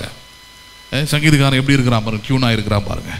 எங்கேயும் அங்கேயும் இங்கேயும் அலைய போகிறதில்ல, கெஞ்ச போகிறதில்ல, சொந்தக்காரங்க காலை பிடிக்க போகிறதில்ல, அவங்க இவங்கள வந்து கூச்சா தூக்க போகிறதில்ல. எனக்கு உதவி செய்கிற கர்த்தரை நோக்கி என் கண்களை என்ன பண்ணுகிறேன் நான் எடுக்க. அந்த வார்த்தை ரொம்ப முக்கியமாக. அது பர்வதம் அப்படின்றார். பர்வதம்னா என்னது? அசைக்கப்படாதது, மாறாதது, உறுதியானது. இதெல்லாம் எதை குறிக்கிறது? பர்வதத்தை குறிக்குது இல்லையா? அப்போ சங்கீதக்காரன் என்ன சொல்கிறான்? எனக்கு உதவி செய்கிற தேவன் அவர் நேற்றும் இன்றும் என்றும் மாறாதவர், உறுதியானவர், சொன்னதை நிச்சயமாக செய்யக்கூடியவர். அவரை நம்பி ஒன்று கேட்டனா நிச்சயமாக என்ன பண்ணுவார்? அவர் பர்வதத்தை போல உறுதியாக செய்வார், பதிலை அளிப்பார். அதான் முதல் வசனம். எனக்கு உதவிகள் அப்படிப்பட்ட உறுதியான ஒரு இடத்திலிருந்து வரும். அடுத்தது 2வது வசனம். வானத்தையும் பூமியும் உண்டாக்கின கர்த்தரிடத்திலிருந்து எனக்கு என்ன பண்ணும்? ஒத்தாசை. இதே வார்த்தை தான் அவன் பயன்படுத்துறான் ஆபிரகாம். வானத்தையும் பூமியும் உண்டாக்கின கர்த்தருக்கு நேராக என் கைகளை உயர்த்தி விட்டேன்னு அர்த்தம். அவரிடத்திலிருந்து எனக்கு உதவிகள் வரும். என் தேவைகள் எல்லாம் அவரால் சந்திக்கப்படும். என் குடும்ப பிரச்சனைகள் அவரால் மாறும். என் வேலையில் இருக்கிற பிரச்சனை எல்லாம் அவரால் மாறும். நான் வேண்டுவதற்கும் விரும்புவதற்கும் அதிகமாக திருப்தி அடைந்து மீதி எடுக்க செய்வார். நம்புறீங்களா நீங்க அதை? அப்ப 2வது வசனம் தான். வானத்தையும் பூமியும் உண்டாக்கின கர்த்தரிடத்திலிருந்து எனக்கு ஒத்தாசை வரும். உன் காலை அவர் என்ன பண்ண மாட்டார்? அவர் ஆமா, நீங்க அவர்கிட்ட உதவின்னு போயிட்டீங்க, அவர்கிட்ட இருந்து ஒத்தாசை வரும் நின்றுட்டீங்க. ஒரு நாளும் உங்களை ஏமாற்ற மாட்டார், ஒரு நாளும் உங்களை வெட்கப்படுத்த மாட்டார். அதான் சொல்ற, உன் காலை அவர் தள்ளாட விட மாட்டார். உன்னை காக்கிறவர் அவர் உறங்கார். இஸ்ரவேலை காக்கிறவர் என்ன பண்ணுவதில்லை? அவர் உறங்குவதும் இல்லை, தூங்குவதும். ஏன்? He was working for you. உனக்காக ஒரு வேலை செய்கிறாரு. அப்போ நீ அந்த எண்ணம் இருந்ததுன்னா நீ என்ன பண்ணுவ? நிம்மதியாக தூங்குவீங்க. நம்புறீங்களா நீங்கள் அதை? வீட்டில் இருக்கிறீங்க, ஒரு வாட்ச்மேனை போட்டிருக்கிறீங்கன்னா அவன் மேலே என்னது? நைட்டு ஃபுல்லாக கண்ணு முழிச்சு உங்களை பார்த்துக்கிறது தான் இல்லையா? அவன் மேலே நம்பிக்கை இருந்தது, அவன் வேலை மேலே நம்பிக்கை இருந்ததுன்னா நீங்கள் என்ன பண்ணுவீங்க? நிம்மதியாக தூங்குவீங்க. நம்பிக்கை இல்லைன்னா என்ன பண்ணுவோம்? வேலைக்கு ஒரு ஆளையும் வச்சு நீங்களும் ஜன்னல் திறந்து நைட்டு ஃபுல்லாக என்ன பண்ணி உட்காந்து பார்த்து, அவன் ஒரு பக்கம் பார்க்க நீங்கள் ஒரு பக்கம் பார்த்துட்டு உட்காந்துருப்பீங்க. அப்புறம் என்னதுக்காம நிறைய இடத்துல பாருங்கள் அப்படி தான் இருக்கிறாங்க. சர்ச்சுக்கு போவாங்க, பயில் படிப்பாங்க, கடவுள் நேசி ஆச்சு பூச்சுருவாங்க. அப்புறம் பார்த்தா பிரச்சனையெல்லாம் அவங்களே இதை தீர்க்கிற மாதிரி பேசிக்கிட்டு இருப்பாங்க. இந்த பிரச்சனையால் தூக்கம் இல்லை, இந்த பிரச்சனையால் நிம்மதி போச்சு, இந்த பிரச்சனையால் சமாதானம் போச்சு. இந்த வசனம் ஞாபகம் வரட்டும். இஸ்ரவேலை காக்கிறவர் உறங்குவதும் இல்லை. ஏன்? அவர் எனக்காக வேலை செஞ்சுட்டு இருக்கிறார். நான் நிம்மதியாக போய் படுத்து தூங்க போகிறேன். சங்கீதம் 3வது சங்கீதத்துடைய தன்மை அதுதான். தெரியுமா உங்களுக்கு? அப்சலோம் தாவீதை கொலை பண்ணணும் அப்படின்னு தீர்மானிக்கும் போது தாவீது ஓடி போய் ஒரு குகையில் போயிட்டு மறைஞ்சிருக்கிறான். நைட்டு நிம்மதியாக படுத்து தூங்கிட்டான்.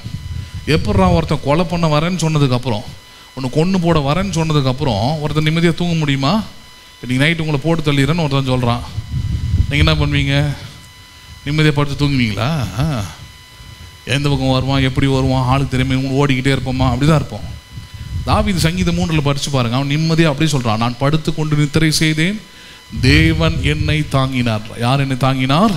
அவன் என்ன சொல்ல வரான்? அவனுக்கு ஒரு காரியம் புரிஞ்சிருக்குது. என்னை காக்கிறவர் உறங்குவதும் இல்லை, தூங்குவதும் இல்லை. என் தேவைகளை சந்திக்கிறவர் உறங்குவதும் இல்லை, தூங்குவதும் இல்லை. ஏன்னா என்ன நல்லா ரெஸ்ட் எடுக்க சொல்கிறார், என்ன நல்லா தூங்க சொல்கிறார், என்ன நல்லா விழிக்க சொல்கிறார், என்ன நல்லா சாப்பிட சொல்கிறார், என்ன நல்லா நிம்மதியாக இருக்க சொல்கிறாரு. இந்த பிரச்சனையை பார்த்து நீ ஏன் சாப்பிடாம தூங்காம நிம்மதி எழுந்து கிடக்குற? நீ இஸ்ரவேல், வாக்கு தத்தம் பண்ணப்பட்டவன், நீ தேவனுடைய பிள்ளை, நீ அனாதி தேவனே உன்னுடைய அடைக்கலம், அவருடைய நித்திய புயங்களே உன்னுடைய ஆதாரம். அப்படி ஒரு ஆதாரம் இருக்கும்போது நீ படுத்து என்ன பண்ணாத, புரண்டுட்டு உட்காந்துருக்காத, ஜெபம் பண்ணிட்டு அமைதியாக போய் படுத்து தூங்கு. கர்த்தர் தமக்கு பிரியமான நித்திரையை என்ன பண்ணுகிறாராம்? அளிக்கிறாராம். ஜெபம் பண்ணிங்கன்னா இதுக்காக ஜெபம் பண்ணுங்க, ஆண்டவரை நல்ல நித்திரை என்ன பண்ணுவீராக? தருவீராக. அதுக்கு முன்னாடி இந்த தெளிவு இருந்தால் தான் அந்த ஜெபம் கேட்கப்படும். எந்த தெளிவு? என் தேவைகளை அவர் சந்திப்பார். நான் நைட்டில் தூங்கிட்டு இருக்கிறேன், அவர் வேலைக்கு என்ன பண்ணிக்கிட்டே இருப்பார்? அவர் செய்து கொண்டே இருப்பார். நம்புறீங்களா? நீங்கள் ஒரு விவசாயி மாதிரி தான். விவசாயி நிலத்தில் கொண்டு போய் நெல்லை போட்டுடுறான். போட்டு நைட்டு ஃபுல்லாக டார்ச் லைட் அடிச்சு அதையே பார்த்துக்கிட்டு இருக்கிறானா? போட்டான், தூங்கிட்டான். அடுத்த நாள் வந்து பார்த்தா என்ன பண்ணுது? முளைச்சி விளைஞ்சி கிடக்குது. அதுதான் கர்த்தர் செய்கிறார்ன்றது. யார் செய்கிறார்? அதை விதைக்கிறது மட்டும்தான் உங்கள் வேலை, விளைய செய்வது தேவனுடைய வேலை. நீங்கள் விளைய வைக்க முடியாது. கண்ணு முழிச்சாலும் உங்களுக்கு அது வேஸ்ட் ஆஃப் டைம் தான். உங்களுக்கு என்ன வேலை கொடுத்துருக்குறாரு அதை புரிஞ்சு போய் நடக்க கற்றுக்கிடுங்க. இரவுன்னு ஒன்று உண்டாக்குனது நோக்கமே அதுதான்ற. பகல் ஃபுல்லாக நல்லா வேலை செய், இரவில் போய் படுத்து தூங்கு. இரவுன்னு உண்டாக்கி இருக்கிறதே அப்படி தான். இப்போ தான் கொஞ்சம் கொஞ்சம் நிறைய கண்டுபிடிச்சி கொஞ்சம் கொஞ்சமாக சொல்லிக்கிட்டே இருக்கிறாங்க. ஒரு நல்ல உறக்கம் அல்லது நல்லா தூங்குவதுக்குரிய அமைப்பு எப்படின்னு சொல்கிறாங்க பாருங்க. அவங்க என்ன சொல்கிறாங்க? நீங்கள் ஒரு ரூமில் கூட படுக்கிறீங்க, நீங்கள் கரெக்டாக தான் தூங்குறீங்க அல்லது ஏன்னா தூங்கும் போது தான் உங்களுக்கு உள்ளே இருக்கிற பல ஆர்கன்ஸ் வேலை செய்யுது. முக்கியமாக பியூரிஃபிகேஷன் ஒர்க்லாம் அப்போ தான் நடக்குது. நிறைய ஆர்கன்ஸ் ரெஸ்ட் எடுக்குது. எப்போ திரும்ப நடக்குன்றாங்க? உங்கள் ரூமில் ஒரு சின்ன வெளிச்சம் கூட இருக்கக்கூடாதுன்றாங்க. ரூமுக்குள்ள என்ன இருக்கக்கூடாதான்? ஒரு சின்ன வெளிச்சம் கூட இருக்கக்கூடாதான். நம்ம ஊரில் லேம்ப், என்ன லேம்ப் அது? நிறைய பேர் இப்போ பிரைட்டெல்லாம் வாங்கி போட்டு வச்சுட்டு, நானே என் கூட ஒருத்தர் தங்கியிருந்தார். அப்படி தான் ஒரு சர்ச்சுன்னு ஒரு இடத்துல தங்கியிருந்தோம். நைட்டு அங்கே வந்து எப்படின்னா சோலாரில் அங்கே கரண்ட்லாம் கிடையாது, ஒரு மழை. அது சோலாரில் கொஞ்சம் நேரம் எரியும் லைட், அவ்வளோதான். ஒரு 8-9 மணி வரைக்கும் எரியும் நைட்டு. அப்புறம் ஆஃப் பண்ணுறோம். அதோட காலையில் தான் வரும். அது ஒன்றும் வடாந்துடாது, ஒன்றும் பிரோஜனம் இல்லை. 9 மணிக்கெலாம் லைட் ஆஃப் பண்ணிட்டான். டார்ச் லைட்லேயும் சார்ஜ் இல்லை. அவர் கேட்டார் பாருங்க, இந்த கும்மு இருட்டில் ஒரு நைட் லேம்ப் இல்லை, எதுவும் இல்லை, இதில் கொண்டாந்து நம்மளை போட்டு வச்சுருக்குறானுங்களே என்னார். அதான் சொன்ன, வெளியே போனீங்கன்னா நிலான்னு ஒரு பெரிய நைட் லேம்ப் இருக்குதுன்னா பண்ணுங்க, அதை பார்த்துக்கிட்டு படுத்துக்குங்க போங்க. நல்ல உறக்கம், நல்ல தூங்குறதுன்றதுக்குரிய அந்த தன்மையை சொல்லி கொடுக்குறாங்க பாருங்கள். நீங்கள் தூங்கும் போது உங்கள் ரூம் முழுக்கன்னா இருக்கணும், நல்லா முழுமையான ஒளியே இருக்கக்கூடாதுன்றாங்க. நீங்கள் கண்ணை மூடிடுவீங்க, ஆனால் கண்ணை மூடினாலும், இமைகள் மூடினாலும் பாருங்கள், இந்த ஒளி உங்கள் கண்ணு மேலே என்ன பண்ணாது? படும், உங்கள் சரீரத்தின் மேலே படும். அது படும்போது பாருங்கள், அது உணர்வடைகிறது. என்ன பண்ணுது? அது உணர்வடைஞ்சு அதெல்லாம் வேலையே செய்கிறது இல்லைன்றான். அதனால் ஒரு நல்ல உறக்கம், நல்ல தூக்கம்ன்றது என்னென்னா, நைட் லேம்ப் போட்டு தூங்குறது இல்லை, முழுசாக என்ன பண்ணி இன்னும் ரூமை இருட்டாக்கிடும். டிவியிலிருந்து கூட ஒரு சின்ன எல்இடி கூட என்ன பண்ணக்கூடாது? எரியக்கூடாதுன்றாங்க. பேசுறது புரியுதுங்களா? அவங்க நீங்கள் ஒரு டாக்டர் பேசிக்கிட்டு இருந்தார். அப்போ தான் எனக்கே தெரியும், ஓ இவ்வளோ விஷயம் இருக்குது அதில் அப்படின்ட்டு. நான் அது என் ரூமில் நான் இப்போ தான் ஃபாலோ பண்ணுறேன் பாருங்கள். இப்போ தான் நிம்மதியாக இருக்குது ஒரு மாதமாக. அதுக்கு முன்னாடி பார்த்தா திடீர்னு 2 மணிக்கு எழுந்து உட்காந்துருப்பேன், 3 மணிக்கு எழுந்து உட்காந்துருப்பேன். எனக்கே தெரியுது எதுக்கு எழுந்துக்கிறோம், நம்ம எப்படி எழுந்து உட்காந்துடுறோம். மனைவி தான் பிடிச்சி இழுத்து படுங்க என்ன உட்காந்துருக்குறீங்கன்னு உட்காந்துட்டு வர தூங்குவேன் நான். என்ன எது டிஸ்டர்பன்ஸிங்க அப்படின்னு பார்க்கும்போது தான் கண்டுபிடிச்சி எனக்கு வேணால் நான் டிவி லைட், அந்த ரெட் கலர் லைட் எரியும், சரௌண்ட் சிஸ்டமில் ஒரு ப்ளூ கலரில் ஒரு லைட் எரியும், ஏன் வீட்டில் டிஜிட்டல் கிளாக்கில் அது ஒரு லைட்டு, அது என்ன பண்ணும்? நல்லா பளிச்சுன்னு எரியும். ஏன்னா காலையில் கண்ணு விழிக்கும் போது என்ன டைம்னு பார்க்கணுன்றிருக்காங்க, அதை வேறு ஆன் பண்ணி வச்சோங்க. அதனால் இப்போ போகும்போது எல்லாத்தையும் ஆஃப் பண்ணிடுது.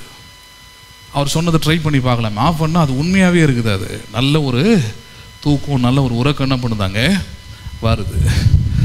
இது ஒரு சாதாரணமான விஷயம். ஆனால் அதுக்கு முன்னாடி எவ்வளோ தான் இருட்டாக இருந்தாலும் மனசுக்குள்ள ஒரு பெரிய நம்பிக்கை இருக்கணும். மனசு சரியில்லைன்னா ஆகிடாது, அங்கே தூக்கம் வரப்போகிறதில்ல. பிரச்சனை நினச்சிக்கிட்டு இருக்கிற நடக்கிறது நடக்க போகிறது எல்லாத்தையும் என்ன பண்ணுவோம்? நினச்சி தூக்கத்தை இழந்துருவோம். பேசுகிறது புரியுதுங்களா உங்களுக்கு? நமக்கு எல்லா நோயும் வருவதற்கான அடிப்படை என்ன தெரியுமா? தூக்கமின்மை தான். என்னதான்? ஆமாம், அதுதான் அடையாளமே. தூக்கம் வரல அப்படின்னாங்களே ஏதோ ஒரு நோய் இருக்குதுன்னு அர்த்தம், ஏதோ ஒரு நோய் வரப்போகுதுன்னு அர்த்தம். வெல்கம் பண்ணுறீங்க நீங்கள். அதை தூங்கிட்டீங்கன்னா ஒரு பிரச்சனையும் கிடையாது, இருக்கிற நோய் கூட ஓடிடுன்றாங்க. அதுக்கு தான் பாருங்கள், டாக்டர்ஸ் கிட்டலாம் போனோம்னா நமக்கு அந்த மாத்திரை தான் தருவாங்க. நல்லா தூங்கு, 16 மணி நேரம் 10 மணி நேரம் என்ன பண்ண படுத்து தூங்கு. ஏன்னா தூக்கம் தான் பிரச்சனை, வேற ஒன்றும் பிரச்சனை கிடையாது. ஒரு மனுஷங்கிட்ட பிரச்சனை என்னது? தூக்கம் இல்லாமல் தான். அவன் தூக்கம் இல்லாமல் உட்காந்துருந்தானா இதை யோசிச்சுக்கிட்டே இருப்பான். அது அடுத்த கட்ட பிரச்சனை. அதுதான் இப்போ நம்ம டீல் பண்ணுறோம். நம்ம என்ன டீல் பண்ணுறோம்? முதல்ல இதை டீல் பண்ணிடுங்க. இன்னிலிருந்து இரவில் போய் தூங்க போகிறதுக்கு முன்னாடி ஒன்று மைண்டில் வச்சுங்க. வானத்தையும் பூமியும் உண்டாக்கின கர்த்தருக்கு நேராக என் கைகளை உயர்த்தி இருக்கிறேன், அவரின் தேவைகளை சந்திப்பார். நான் எதெல்லாம் வேண்டிக் கொள்றனோ நான் வேண்டிக் கொண்டதை காட்டிலும் அதிகமாக செய்வார். என்னை காக்கிறவர், அவர் உறங்குவதும் இல்லை தூங்குவதும் இல்லை, அவர் எனக்காக வேலை செஞ்சுக்கிட்டே இருக்கிறார். நம்புறீங்களா நீங்க அதை? 5வது வசனம், கர்த்தர் உன்னை காக்கிறவர், கர்த்தர் உன் வலது பக்கத்திலே உனக்கு நிழலாய். எவ்வளோ பேர் வார்த்தை பாருங்க. அவர் உனக்கு யாராக இருக்கிறார்? அவர் he was your shadow. கூட யாருமே இல்லைங்க, தனியாகவே இருக்கிறேங்க. அது அவிசுவாசத்தில். பைபிள் ஒழுங்காக படிக்கிறீங்க, கடவுளை ஒழுங்காக அறிந்திருக்கிறீங்கன்னா சொல்லுவாங்க, யாருமே இல்லைனாலும் சரி கர்த்தர் எனக்கு நிழலாய் இருக்கிறார். கர்த்தர் எனக்கு யாராக இருக்கிறார்? அவர் என் வலது பக்கத்தில் எனக்கு நிழலாகவே இருக்கிறார். பகலிலே வெயிலாகிலும் இரவிலே நிலவாகிலும் என்னை இனப்படுவதில்லை, சேதப்படுத்துவதே இல்லை. No damage. ஹலோ, நிறைய பேருக்கு அது ஒரு பிரச்சனை. கடுமையான வெயில் ஏதாவது பாதிச்சிருமா? இரவு நேரத்தில் விஷ பூச்சி அது இதுன்னு எக்கச்சக்கமாக இருக்குது, திருட அது ஏதாவது சேதம் ஆகிடுமா? வசனம் சொல்லுது, பகலிலே வெயிலாகிலும் இரவிலே நிலவாகிலும் உங்களை என்ன பண்ணுவதில்லை, சேதப்படுத்துவது இல்லை. அடுத்த வார்த்தை 7வது வசனம், கர்த்தர் உன்னை எல்லா தீங்குக்கும் விலக்கி. எல்லா தீங்குக்கும். அது தீங்கு எந்த விதத்தில் இருந்தாலும் சரி, எந்த காரியத்தில் இருந்தாலும் சரி, அது மனுஷர்கள் மூலமாக இருந்தாலும் சரி, அது பொருளாதாரத்தில் இருந்தாலும் சரி, எந்த காரியமாக இருந்தாலும் சரி, நம்புங்கள், கர்த்தர் உங்களை எல்லா தீங்குக்கும் விலக்கி காப்பார். எந்த தீமையும் எந்த அணுகாது, வராது. கர்த்தர் எல்லாவற்றையும் விலக்கி காப்பார். அவர் உன் ஆத்துமாவை காப்பார். கர்த்தர் உன் போக்கையும் உன் வரத்தையும் இதர் முதற்கொண்டு என்றென்றைக்கும் காப்பார். நம்புறீங்களா நீங்க? இந்த வார்த்தை ரொம்ப முக்கியமானது. இன்னைக்கு மட்டும் இல்லை, நேற்று மட்டும் இல்லை, அவர் என்றென்றைக்கும் காப்பார். நம்புறீங்களா அதை? அப்ப கர்த்தரிடத்திலிருந்து உங்களுக்கு ஒத்தார், கர்த்தரிடத்திலிருந்து உங்களுக்கு உதவி வரும் என்றால், அவரை நோக்கி நீங்கள் ஜெபித்து உதவிகளை பெற்றுக்கொள்வீர்கள் என்றால், நான் சொல்றேன், ஆபிரகாமை போலவே ஒரு வாழ்க்கை உங்களுக்கு என்ன பண்ணியிருக்கோம், உண்டாயிருக்கும். நம்புறீங்களா நீங்க அதை? அவனுக்கு அப்படிதான். அவன் போய் தங்கின ஊர், வாழ்ந்த ஊர் எல்லாமே முன்பின் தெரியாத ஊர் தான், சொந்தக்காரங்க இல்லாத ஊர் தான். ஆனா எல்லா இடத்துலும் ஆபிரகாமுக்கு அனுகூலமாக இருந்தது. எப்படி இருந்தது? காரணம், அவன் கைகளை வானத்தையும் பூமியும் உடையவராயிருக்கிற கர்த்தருக்கு நேராக உயர்த்தினவன், கர்த்தரை நோக்கி ஜெபித்தவன், உதவிகள் எல்லாவற்றையும் கர்த்தரிலிருந்து பெற்றுக்கொண்டவன். அதனால அவனுடைய வாழ்க்கை எல்லாவற்றிலும் அவன் நன்றாக இருந்தான். அப்ப விசுவாசிகளா இருக்கிறீங்க, இந்த நாளிலும் ஜெபம்னு வரும்போது அதுதான், நீங்கள் தேவனிடத்திலிருந்து பதிலை பெற்றுக்கொள்கிறீர்கள். அவர் பதில் தரும்போது அது நிறைவானதாய், நீங்கள் ஜெபித்ததை காட்டிலும் அதிகமானதாக இருக்கும். நீங்கள் ஜெபிப்பது எல்லாம் அப்படிதான் மாறும். நம்புறீங்களா? சமாதானத்துக்காக ஜெபிக்கிறீங்களா? நீங்கள் வேண்டுவதற்கும் விரும்புவதற்கும் அதிகமான சமாதானம் இருக்கும், அதிகமான சந்தோஷம் இருக்கும். பொருளாதாரத்துக்காக ஜெபிக்கிறீங்களா? நீங்கள் வேண்டுவதற்கும் விரும்புவதற்கும் அதிகமான பொருளாதாரம் இருக்கும். ஒண்ணுமே நஷ்டமாவதே இல்லை. காரணம், ஒத்தாசை அவரிடத்திலிருந்து வரும். நம்புறீங்களா நீங்க அதை? வானத்தையும் பூமியும் உண்டாக்கின கர்த்தரிடத்திலிருந்து ஒத்தாசை, உதவிகள் வரும். அவரை நோக்கி ஜெபியுங்கள், உதவிகள் அவரிடத்திலிருந்து உங்களுக்கு கிடைக்கும். எல்லாரும் எழுந்து நிற்போம்.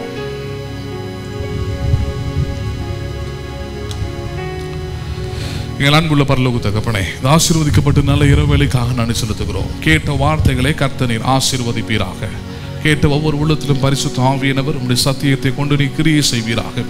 வானத்தையும் பூமியும் உண்டாக்கின கர்த்தரிடத்திலிருந்து உதவிகள் வரட்டும், ஒத்தாசைகள் வரட்டும், உதவிகளை பெற்றுக்கொள்ளட்டும்.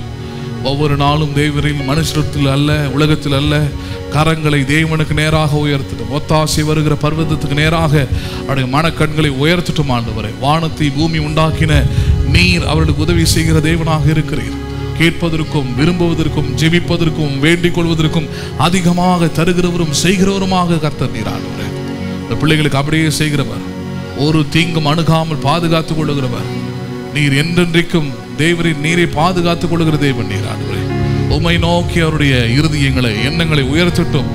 உம்மை நோக்கி உம்மிடத்திலிருந்து ஒத்தாசைகளை அவர்கள் பெற்றும் கொள்ளட்டும். ஆண்டவரே, எந்த விதத்திலும் சோர்ந்து போகாமல், தேவரீர் சொன்னது போல சோர்ந்து போகாமல் ஜெபம் பண்ணுங்கள் என்று சொன்னீரே. அதே போல சோர்ந்து போகாமல் வானத்தை பூமி உண்டாக்கின கர்த்தருக்கு நேராக ஒவ்வொரு நாளும் தன்னுடைய உள்ளத்தை, இருதயத்தை, கண்களை உயர்த்தட்டும். உயர்த்தி எல்லா நன்மையான ஈவுகளையும், நன்மையான ஆசீர்வாதத்தையும், சுகத்தையும், சந்தோஷத்தையும் தேவரின் வாழ்க்கையில பெற்று அனுபவிக்க நீர் உதவி செய்வீராக. கூடி வந்திருக்கிற ஒவ்வொரு பிள்ளைகளையும் கர்த்தர் ஆசீர்வதியும். இந்த வார்த்தைகளை கேட்கிற ஒவ்வொரு பிள்ளைகளையும் கர்த்தர் ஆசீர்வதியும். இயேசுவின் நாமத்தில் ஜெபிக்கிறோம் ஜீவனுள்ள நல்ல பிதாவே, ஆமென். என் ஆத்துமாவே கர்த்தரை ஸ்தோத்திரி, என் முழு உள்ளமே பரிசுத்த நாமத்தை ஸ்தோத்திரி. என் ஆத்துமாவே கர்த்தரை ஸ்தோத்திரி, கர்த்தர் செய்த சகல உபகாரமே. ஆமென். ஆசீர்வாதம் நம்முடைய கர்த்தராகிய இயேசு கிறிஸ்துவின் கிருபையும், பிதாவாகிய தேவனுடைய அன்பும், பரிசுத்த ஆவியானவருடைய ஐக்கியமும் இன்றைக்கும் என்றைக்கும் சதா காலமும் நம் அனைவரோடும் கூட இருப்பதாக. ஆமென். ஆமென். God bless you. மீண்டும் உங்களை நான் வருகிறேன் ஞாயிற்றுக்கிழமை காலை 8:30 மணிக்கு சந்திக்கிறேன். கர்த்தர் உங்களை ஆசீர்வதிப்பாராக.